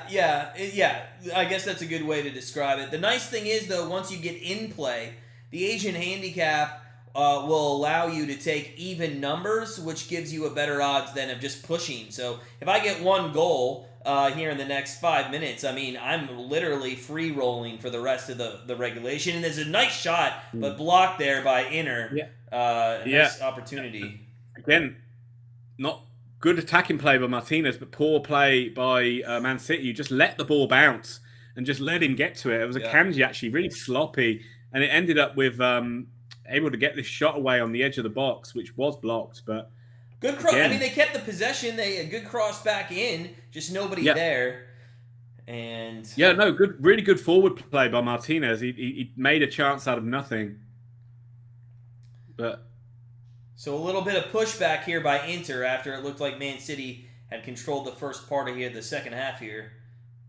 Oh man, Inter. It looks like Edin Dzeko's sat down on the pitch now, like what we saw with De Bruyne. He's just sat down, no one around him, so that looks like he might have some sort of an injury, which means he might not be able to carry on. 37 years old. That sounds young to me now, but I'm like, that's young or old? I know. But I guess in football terms, that's pretty old. But I think we might be seeing Lukaku. Yeah, that's it for Dzeko. He's coming off. He's done a Kevin De Bruyne. He's taking no further part. And Romelu Lukaku comes on. What a player to bring on. Well, we talked about this pre-match, Ian. This is the exact same situation. I said, okay, I don't get why he's not starting, but could you imagine if it's a tie game in the 60th minute and you could bring Lukaku on? Yeah, good call. You know, Good call. Yeah, really good call on that one. Yeah, I mean, that's what we're going to see now. But you get so much more mobility. Yes, you know, he might not be the most graceful of player, but you get so much more mobility from Lukaku than you do from Dzeko. He's got that pace to run in behind. He's a physical threat up front. He's already won a header, and Inter Milan can come forward. That's a good clearance by. He's right there in the center. Get it to him. Oh, come on. But yeah, he's got that ability to stretch the game more than Dzeko has. So I think you will see. You definitely looks like Inter. Kind of like they always feel like the stars are aligning for them a little bit here in this one to maybe nick this one by 1-0. But here come Man City with that little man, Bernardo. We need a little bit more from you, Bernardo. We need a little bit more from you. Well, you know, we said in big matches when Man City wins, he does get at least that one shot, and that's held true in the Champions League. Now, there's no goals for Man City, so we'll see. Yeah, also, we haven't seen much from Gundogan. Obviously, the guy who scored 2 goals in the FA Cup final win. It could be his last game for Man City. Not out of contract, not been signed up yet. I mean, rumour is he is going to re-sign. But I think Man City are crazy to replace him. He normally is such a consistent player for them. Last 2 seasons, he's really hit form at the back end. Oh, chance for Inter. In behind Martinez. They've left it for each other. And again, that's the best chance Inter Milan have had. It was on a bad angle, and Ederson did really well to come out and smother it. But what are they doing? Oh, and it's opening up. Man City at the other end. Foden galloping through. And that's a free. Going to get the first yellow card. It is a foul on that's a bad takedown there. Yeah, and Man City with a dangerous tap. But that is sloppy again from Man City, where I'm not sure if it was Ake, but just left it, assuming Ederson was running out of his goal. He wasn't, and it nearly presented a great chance for Inter Milan to take the lead in this one. But, hey, Ian, what are you chalking up the mistakes here in their own third? What's going on here with City? I mean, you can only put it down to pressure, I think, can't you? That's the only thing you can put it down to. I mean, these are players that have been amazingly consistent. They've won 2 trophies already. You can only put it down to nerves. Look at Pepe. Pep on the ground, man, like a poodle. Lukaku's saying, like, why didn't you pass the ball to me? And yeah, maybe just Ederson's a good goalie and came out and kind of denied that space pretty fast. We got a free kick though in a promising position here for City. Yep, you do. They need to start testing the keeper a bit more, getting some shots on goal.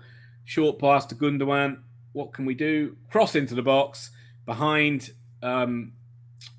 Ruben Diaz, and he can only head it over the bar. I mean, a header from there is a bit ambitious. I mean, you're what, 12 yards out? Yeah, and it's also behind him. Like he's run past the ball, so he's not running onto the ball. So he's like stretching his neck back, and you can only really you're only really going to hit that over the bar from there. But again, wasn't a good ball. You can't really blame the defender. It wasn't a good ball in. So maybe the yellow card worth it there. Probably, yeah. I think so. If he could get that, he's looking. If Foden can get that ball through to Haaland, and Haaland's kind of in on goal, so for sure. Would you say a take one for the team kind of thing? Yeah, you know, the only sport really. Well, I mean, I guess in football, you know, pass interference, you know, it's gonna be a touchdown. Sorry. There's for the first time in the game. That's a bad touch. That's a heavy touch. Yeah, that was why I made the noise, just because fucking Grealish made a really nice play. They had a chance to counter here. They just didn't take it. Yeah. I thought they had some room down the left side. Looked like they did, didn't it? It looked like it was opening up. Strange choice to come inside and slow it down. I think Man City's a team that if you want to beat them, you have to punch them in the mouth, and by doing that, you can't pull the ball back here and play in the midfield.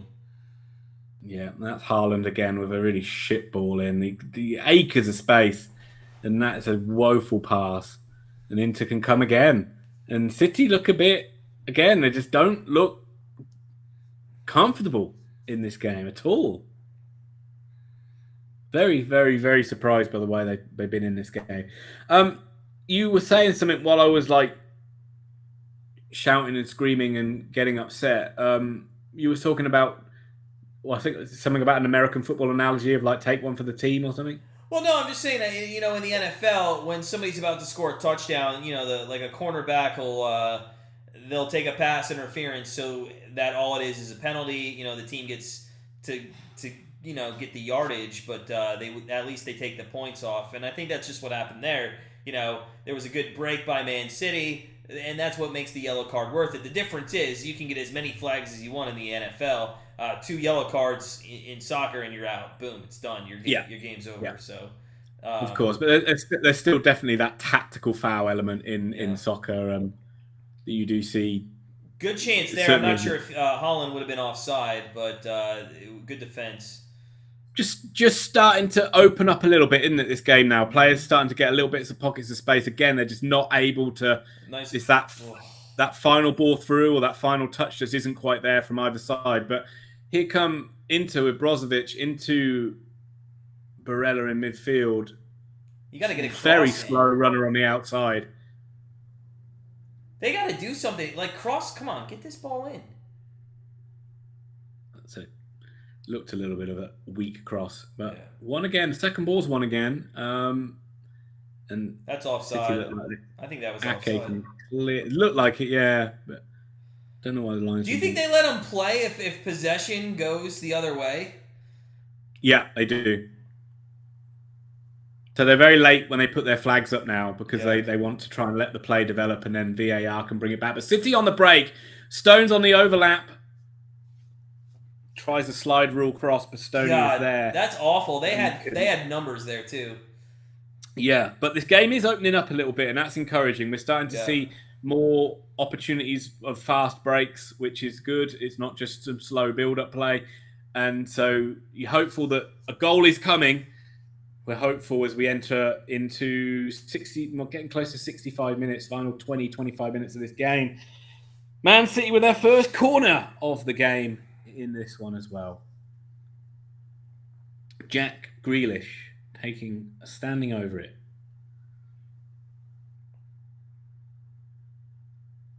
Oh, we're going to have a little break, are we?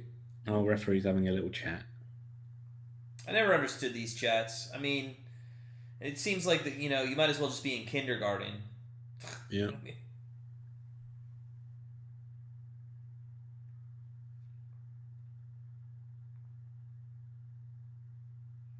Yeah, you effectively think it because you can't. The referee, when the ball's like dead, like it's from a corner or a throw in or a free kick, the referee can't give a penalty until the ball's in play.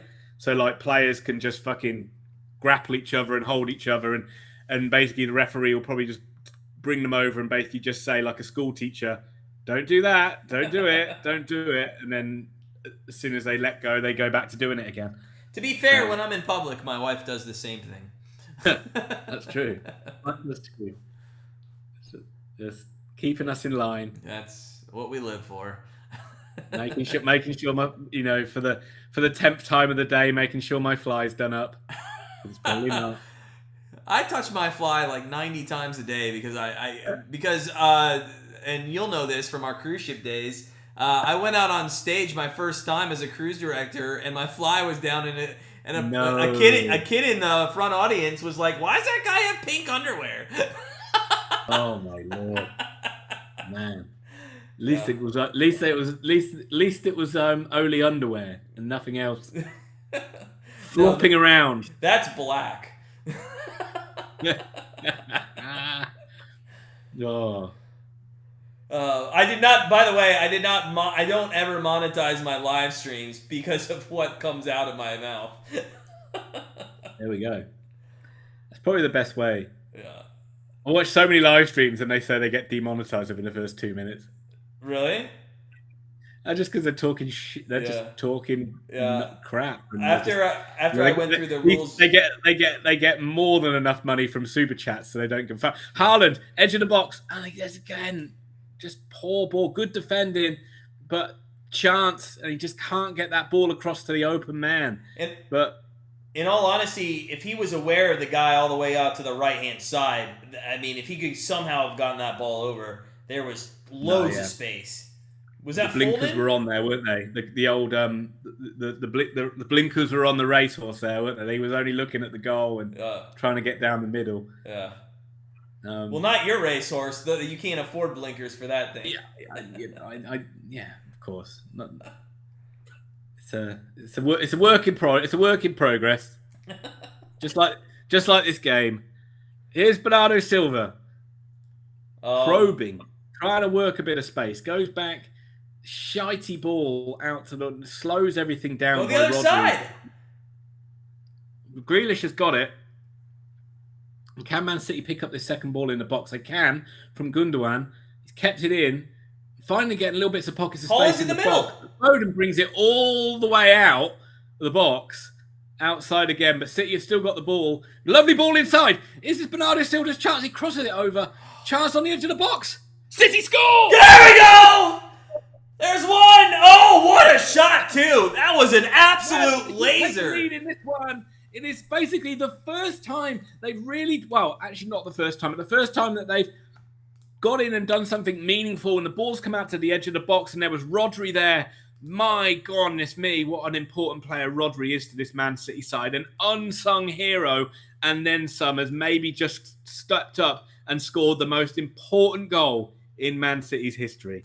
And good news, now we're free rolling on that over one bet. The worst we can do is a push on that. Free balling. Free balling, yeah. I'm a little disappointed Silva didn't get that shot, but he was too far deep. There's no opportunity there. A little nice kind of, a lucky bounce, if you will, out, and just then a beautiful strike from the top of the box around inner. Beautiful finish. When you see that from behind the goal, very in a game that's lacked a lot of composure. Sure. This is a beautifully composed finish. Around two inner guys. I mean, both those guys were right there, and just a nice curl, not too much English on it, and puts it in the back of the net, and a great. I mean, this is the script's writing itself. This is what we thought would happen. Now, how does Inter react to this is the question now. In early moments, you said they probably wouldn't change if there was an early goal, but now we're 22 minutes away from the end of the game. What are we looking at from Inter? This is going to frustrate you, but in the short term, probably not much. I still think that they don't change too much. I think they've got to be really careful not to concede this second goal within the next 5 to 10 minutes. They've got to keep this game tight. Man City will be swarming all over them now, trying to kill this game off, and they just got to make sure that they're in it and take it. Maybe you're going to be looking to like 75 minutes, maybe even 80 minutes, and that's going to frustrate the heck out of you, Matt. But that's probably what they're going to do until you see Inter like really, really push for it. But they are on the attack here. They still got that good hold up play, and they still got those out balls through the wing backs. So they don't really need to change too much. But I think that in terms of maybe bringing on more attacking players, that might only happen with 10 minutes to go. But a chance for Inter Milan, and they've hit the bar, and then it's hit Lukaku. Oh, what's going on here? How do you hit Lukaku in the? Oh my God! How did they not put that in? And then Inter Milan give away a free kick, and City can breathe it. That is DiMarco, who I think has been Inter Milan's best player on the wing here. If he moves his left foot, that's a goal. I mean, we'll see what's gone on with this one, but it's a ball into the box. Man City failed to clear it. I think Dumfries wins the header, and it's just bounced in to the area. And DiMarco's headed a very really intelligent header from a looping ball, trying to get it over Ederson into the goal. Very unlucky to hit the crossbar. Comes back out to him, and you're right, Matt. It hits Lukaku. It's his own man, and Well, that is what. To be fair, the defense was on the line, so we don't know if that would have gone in. But yeah, disappointing there. Oh, I think that's going in if it doesn't hit Lukaku. I think that's so? going into the goal. I don't think there's any defenders there, but the that's just kind of showing you that Inter don't need to change too much. They are in this game and they've been creating chances, and Man City have looked a little bit suspect defensively as well. So if Inter can just be a bit more clinical, they certainly got a goal in this game for it. Well, I understand that, but let's be honest. That happened out of I know what you're going to say. I know what you're going to say here. That happened out of nothing. It did, but Inter haven't been like again. They don't need to be crazy gung ho. We got to get another goal back, because they are still creating chances and they are still looking a threat with the team they've got out there at the moment and with the system they're using. And so I think they don't need to. I think they can wait until maybe the final 10 minutes before they maybe just try and be a bit more balls to the wall attacking. Is that what you thought I was going to say? I thought I know a constant narrative is you need to chase this game like a dog chasing a car, relentlessly chasing it, relentlessly wave after wave of attack to get that goal. Lose all your discipline, lose all your structure, lose everything that you've worked for. But here come Inter Milan, Lukaku into the box, good effort, shot on goal for Lukaku, but it is straight at Ederson, and Inter are certainly looking more threatening with Lukaku on the pitch. A little bit of this, as that goes, a little nutmeg there under the defender, but a good stop. A little bit of this, though, looks like Man City is maybe a little too content being up 1-0 now with 20 minutes left. Yeah, I mean, there's that. They've looked nervous. They've looked nervous defensively all game, though. Mm-hmm. And I think maybe there might be a little bit. I think City are almost doing the opposite here. As Inter Milan come forward again, that looks like a foul, but he's not giving it, and Rodri can bring the ball away. But I think City, what I said, that they are probably going to be trying to go press now, get that second goal, kill this game off, and Inter have been able to get around that press and break on them and create and look dangerous going forward. So I think City have been a bit guilty of being a little bit too gung-ho themselves here since they've scored a goal. Inter again, getting something going. Yeah. Again, they got that ball into Lukaku, and Ake, or whoever he's up against, is really struggling to deal with him, not surprisingly. And wow, this game is not dead by a long stretch. I think this could be setting up for a really exciting final 15 minutes. But this second half's been a lot better. This, you know what, Ian? This has the feel of? The last time I live stream a game, which was the final of the World Cup, things got a bit exciting there in the last 30 minutes of that one. Could we see Lukaku get a game tying goal in the last 5 minutes of this one? Push it to extra time. Could. I think you could. I think Lukaku or Martinez for certain. I think this is a good Manchester City making a substitution now. Kyle Walker, is that Bernardo Silva coming off? Well, there goes our bet for the. Nope. Okay. It's making a change in defence, and it's a Kanji coming off for Walker. I think that's a good change. Walker's very experienced defender, very quick defender as well. Yeah, and. I think that's a good change for Man City. Although, are they doing that one or are they changing it? It looks like Pep's changed his mind. What are we doing here? Right, so Inter are making substitutions too. 95 looks like is 95 for Inter is Bastoni.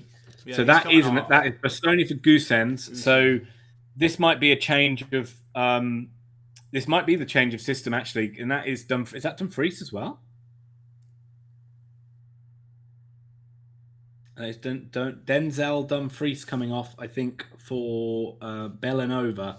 So they've changed up the foot. So it looks maybe they're going for a bit more. They brought on fullbacks, like replace the wing backs with fullbacks. So maybe they're going more 4-4-2. Maybe they're just trying, or maybe 4-3-3. Maybe. So it looks like they are changing things up defensively. But we do have a free kick here for Man City. A little outswinger or in-swinger. Back with City on the edge of the box with Silva. Back to Gundogan. Very deep, but City in control of the ball.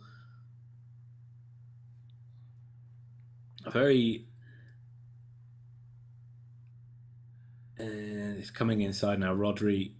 City just passing it around quite slowly, building up slowly. Bernardo Silva in quite a bit of space. He can attack here if he wants to. So Bellanova, is that going to be somebody who pushes offensively, or what's that change? No, I don't think so. I mean, they've changed their. So they bought off They bought off one of their centre halves, like the centre back. They were playing three at the back, and they bought off one of the wing backs and one of the centre backs. And they brought on, lovely little turn by Phil Foden. Phil Foden into the box. Phil Foden with a chance to win this game, and he's hit it a very weak effort straight at Oana. But that is where Foden is brilliant at just gliding past people into little pockets of space. I would say, just looking to see how they're sort of setting up, really. It doesn't look like they've changed too much, so maybe it is just a like-for-like change. Maybe they've just changed Dumfries for another. Maybe he's feeling, I don't know, tired or failing to race his run, so they've changed him for another fullback, and they've put another defender in the back line as well. So not really the most enterprising of changes for Inter Milan there. And Man City didn't make that change in the end. Man City on the break here again on the right-hand side. Then pulls it back. Yeah, City have just got a bit of composure back into this game now, haven't they? Did City you just trying to control. Did you see Holland go down on Foden's thing? Obviously, they're not going to stop that. But was that a foul or did he just fall? I did not. Yeah, possibly, but I think the fact that it opened up for such a great chance for Foden to score that the referee played on. It was just very close to the edge of the box there. But yeah, Foden could have put that game away. A little disappointed he didn't. Yeah, really, really tame effort. I mean, he went with a side foot, trying to make a controlled effort. He should have gone for power, really. But ball up for Lukaku, and that's a nice touch by Lukaku. And Inter got acres of space on this left-hand side. One-on-one with Grealish. Grealish gets a block, but it is a corner to Inter Milan, moving into the final 10 minutes. To be fair, though, game. I know Foden just missed that opportunity, but De Bruyne would have hit it 14 feet over the net. Yeah, he may have done. See, I feel De Bruyne in that situation would have gone for power. Like, would have actually put his laces through it and tried to smash it as hard as he could. Yeah. And Grealish, Foden's just like a little bit tried of a touch. Yeah. More placement. Yeah. Not really the right. Not really. I mean, Man City did park the bus on that corner. Everybody's back. They did. Yeah, Haaland got the header away, but not away yet, and that's a poor cross, and Ederson sees it. Another cross, and there's over the bar. Jeez. But you know what? How many times have we been in live streams together where I get a little bit disappointed with a team who's down by one, not going for it? And right now, I can't say that about Inter. They're putting forth an effort, and I appreciate it. No, they've been playing. They played. I've actually been very impressed with the way Inter Milan have played. I think if City win this one, they've kind of edged a win, if you like, to coin a phrase. But they've not played very well, and they've just found a way to win. Grealish on the edge of the box sips the ball into Foden, who again doesn't know what to do after missing that early chance, but he does win the ball back. He should have taken a shot. That's what he should have done. Does win it back, though. And Bernardo Silva is on the attack. He's got two men around him. He's such a good player. Wins a free kick. Gets a little touch on his ankles. But how does Foden not one-time that ball on goal? I don't know. I think he was a little bit muddled thinking there after the last chance he missed. I think that he was thinking, I've missed one chance. I better try and find Haaland. And he tried to pass it, and he's made the wrong decision. But Bernardo Silva, just such a composed player, like two players around him, doesn't panic, wins a free kick. Just he's had a good game today, and we'll see what City can do from this free kick. Bernardo Silva into that terrible ball. I just talked him up, and he delivers a ball straight into the hands of the goalkeeper. Well, to be fair, Man City have a player down. Look at the ripped shirt on this. Oh, you see that? Jesus! There you go for the shirt pulling. Hey, out of curiosity, why does Silva put Bernardo on the front? Because because his name is Bernardo Silva. Yeah, but that's his you don't see Portuguese, but Portuguese thing, isn't it? Like they like to use the. I guess I want to see Bruno Fernandes for Man United. He puts Bruno. I know Ronaldo doesn't. He's Cristiano. He puts Ronaldo, but they tend to just do that. They tend to go with because they don't really have like. He's probably like Portuguese. He probably has like 16 names. So like Bernardo Silva's kind of like just interchangeable between the two names he has. John Stones, England for England.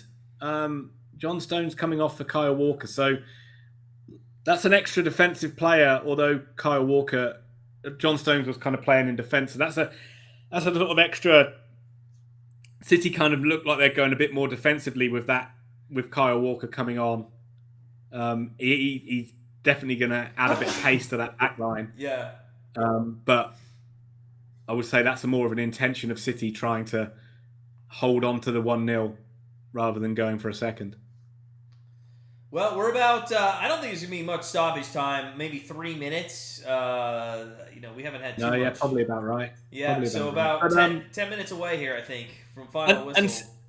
And Man City are, and for all their kind of attacking exploits and the fact they normally get a lot of plaudits for all the goals they score, Man City are pretty good at grinding out games. They don't normally fuck it up from this position. You're right, they don't. But that doesn't mean that Inter won't give it a damn good go, and hopefully they will. Look, yellow card for Lukaku there. A little bit of frustration, I think, just trying to win the ball back from Gundogan. It's a good call. I mean, it's a good call. He clips the ankle there. Yeah. Very much a centre forward challenge there, of no timing, just sloppy. Right, more changes for Inter Milan. Well, now at this point, you got to put everybody forward. Yeah, so these are attacking changes now. So Kalanoglu comes on, Mkhitaryan, much more an attack-minded player. And I think that was Matteo Darmian coming off as well. I didn't see who the second one who came on there was as well. Di Ambrosino. Oh, in behind, Foden in behind. Is he offside? No, he's not, and that's a corner for Man City. But Foden is constantly getting in behind or getting in space now, but he just can't get that killer cross or that killer shot away. But that was a very, very good challenge. Man, I'd really love to see, though, Inter put one in here. I'm just so sick of Man City winning everything, and I know you are. I know not to look too far into the future, but they're probably odds-on favorite to win Premier League next year, right? Oh yeah, really interesting you brought that up actually, because I was going to mention that. A couple of things really interesting. You'll find interesting on this. Another corner straight into the hands of the Inter goalie, Anana, just literally just stand there, catch it easy as you like, but then awful clearance. That was so bad. And maybe it was because Haaland was standing there. Lucky to get away with that, and then City tried to buy a free kick, and they don't get it, so Inter do win the ball. They got to go fast. Come on, speed it up, boys. I think Man City are already like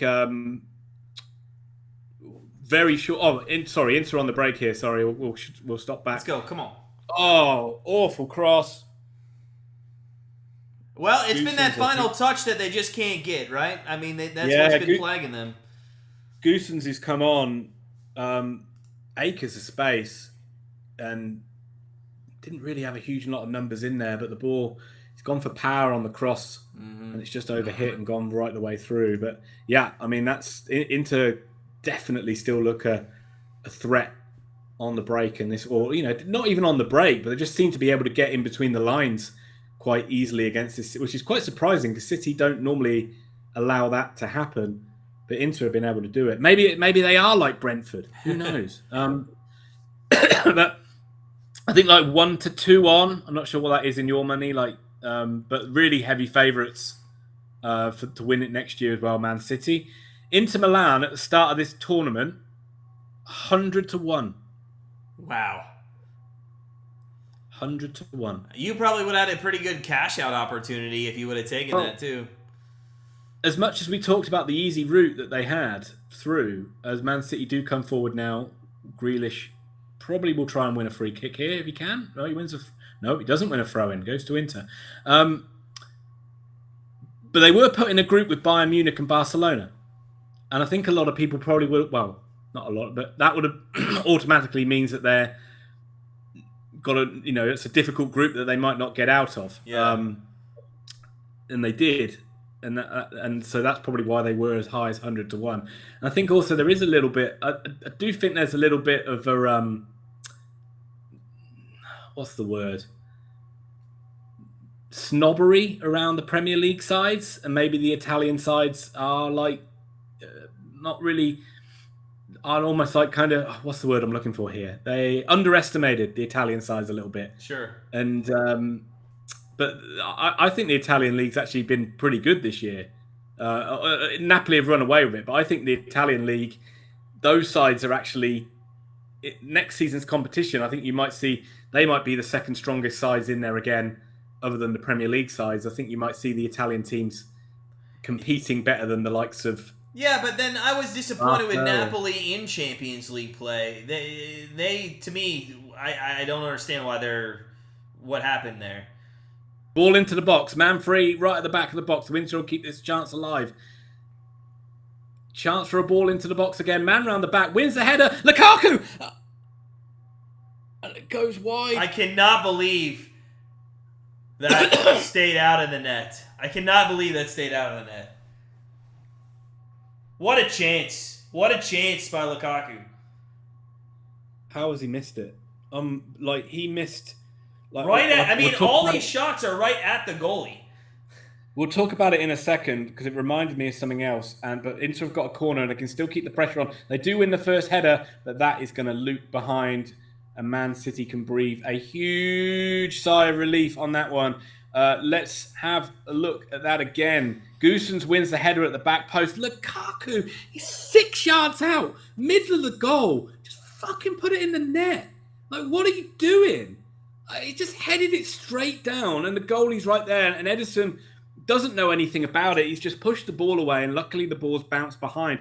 But that reminded me of the World Cup, where Belgium's final group game, when Lukaku missed so many easy chances.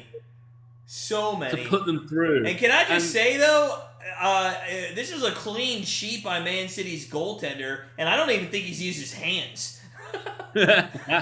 Seriously. All these saves, he's letting him hit other parts of the body. He's not even using his hands. Well, there you go. That's how good Ederson is, man. I told you he could play outfield. Lukaku running one-on-one with the defender again. He's into the box. Shooting chance, but he's dragged it well wide. That looked like it might have got touched by a Man City player. We're seeing... Sorry, say that again? I thought that got touched by a Man City player on that kick. I didn't think it did. I thought it was just Lukaku hitting it wide through the legs and wide. But this is a Lukaku that unfortunately played a lot of times for Man United in this vein, where he missed a lot of easy chances. And I don't know how that stayed out and not been an own goal afterwards. Yeah. Because that's hit Ruben Diaz 3 yards out and very luckily gone wide. But yeah, you're seeing the other side of the coin from Lukaku as we enter 5 minutes of added on time. It's a bit more than I thought, but I'm okay with it. Yeah, I think there's probably a little bit more than I thought. I mean, probably Man City celebrated the goal, so that probably took about 3 minutes. So everybody there has been a lot of substitutions as well. There's been a lot of substitutions, but Pushing the back there, Like, free quite kick. fitting.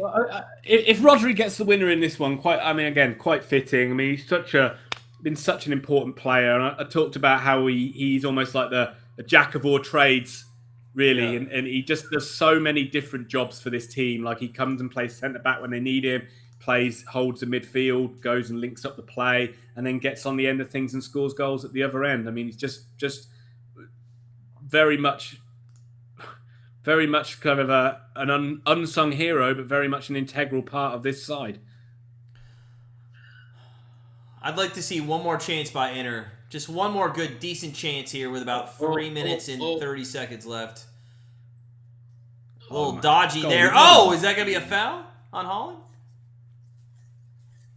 Yeah. Haaland gets a yellow card there, but I think that was cheap. By the way, the goalie got up and reacted. The goalie got up and reacted and pushed him, and it's not like Haaland was protesting. Yeah. But again, I mean, fucking, what's Haaland done in this game? Nothing. He's done as much as De Bruyne has. Well, he's done a bit more because he lasted the 90 minutes. But yeah, it's quite so many games where he seemingly doesn't really touch the ball very much and doesn't really do much, and must be quite frustrating for him sometimes. As many of the goals he scores, that you have these games where you're basically just running around for 90 minutes and touching the ball maybe 10 times in the whole game. Yeah, and get paid millions of dollars to do it. I mean, I got that time. Yeah, I know, but you want to be involved, don't you? You want to be the. All right, we got a dangerous spot here. I'm sure every time they go forward, he wants the ball played into him and is annoyed when it doesn't. But Inter with a free kick into the box, headed away, shot on the edge of the area. Is a poor effort, and Barella. Well, that seems like that could have been the last opportunity. We'll see what happens. Just about 2 minutes left here as we're coming up on the 94th minute. I mean, I was just gonna say that was a poor effort, but not as bad as kicking it 20 feet over the net. No, it was a sliced effort. Yeah. I mean, it wasn't an easy chance. It was, it's not an easy effort, that one. But Ederson gets a yellow card and then slips over as he clears the ball. But as you normally say, Matt, at the end of your NFL commentaries, tick, tick, tick, tick, tick. Yep.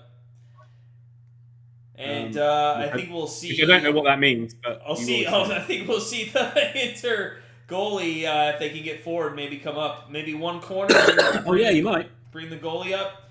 Well, he's taking the free kick at the moment, so he's taking the free kick here. So long raking ball. Ederson trying to claim it. Ederson, first time he's used his hands all game, Matt, and he's come and claimed it beautifully. And he's going to lay on the ground for 45 minutes, so get comfy.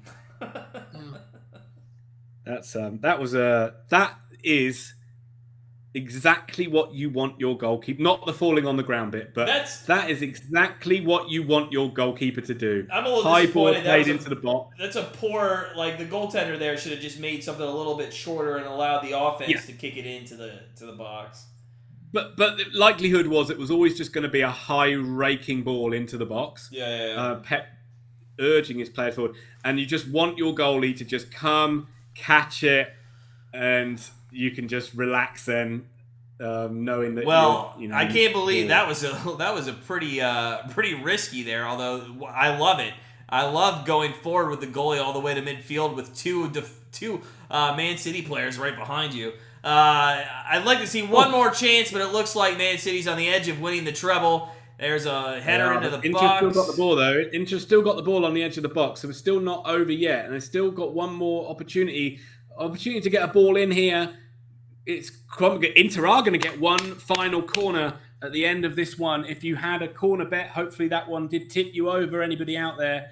But we have played 5 minutes, so this is likely going to be the very last What is play. going on the sidelines? I don't know. I think there is a technical director, like a FIFA guy, trying to pull the manager back or something, and he might have just, we're stupid. But goalkeeper is up. Man City have to defend one final set piece, and they've won the Champions League but can Inter win it? Flick on at the near post, saved by Ederson. One final save was needed, and then it goes behind, and that is the final action of the game.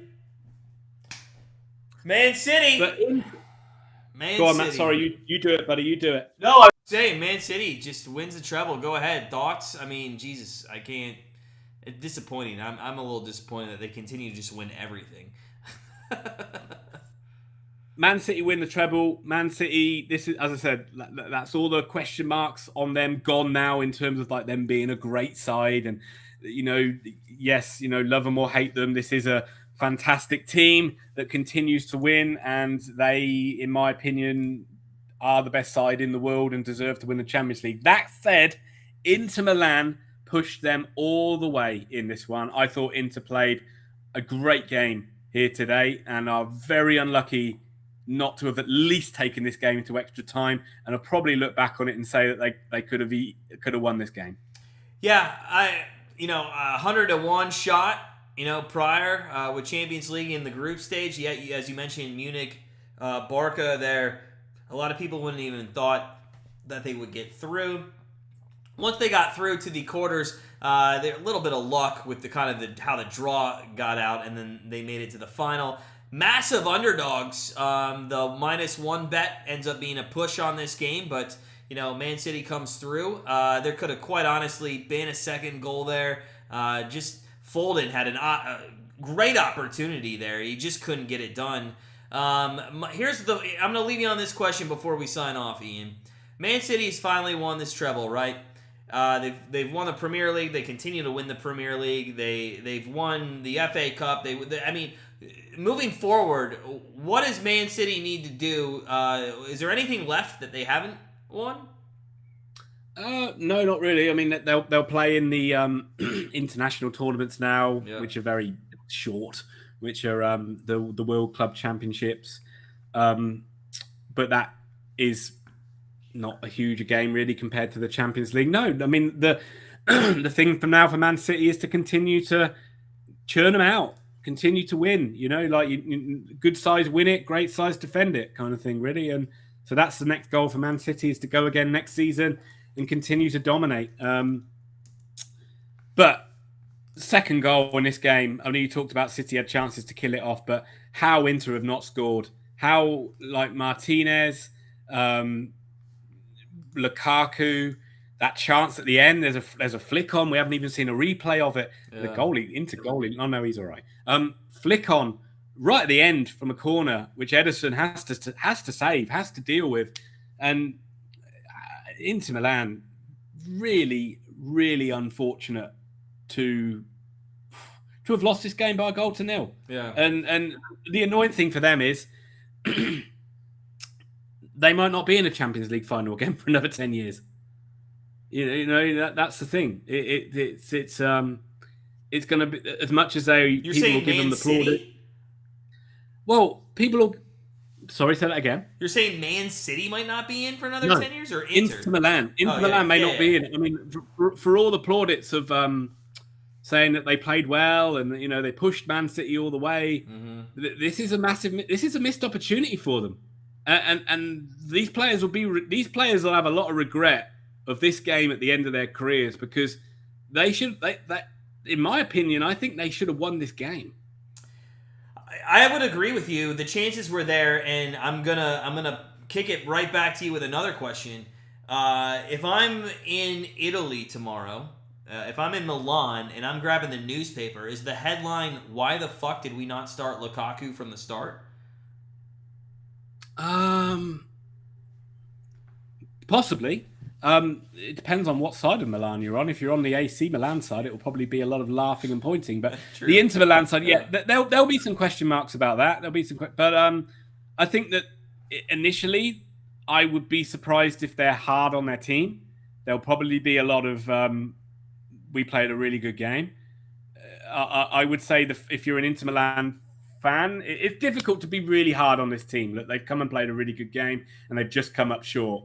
I think it's more to the point of the players will be quite disappointed with this one, and this will take a while for them to get over. I think the fans can take the fan, you can take solace if you're a fan from the fact that your side has shown a lot of heart and you've given it a good effort, kind of thing. Yeah. It's been a great game. Aiden, I appreciate the live stream. It was a good second half. It was a good second half. It was a good second half. I appreciate you coming on, live streaming. We're going to end it on this. We had a comment late.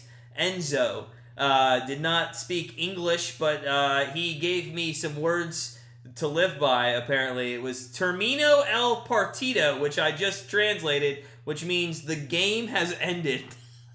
Okay. And with that, I'm going to sign off and say the stream has ended, which is El Streamo el Paradito. All right. Hey, for next time, it was a good European season. We'll see you for edging a win in the future weeks. Who knows what's going on. But thanks for hanging out with us. A lot of people viewed us. A few people hung out with us. Appreciate all your support. Make sure you go over to ENO UFC, subscribe to his channel, hit the like button on your way out, and we will see you next time when St. Louis City wins the MLS Cup. Good night.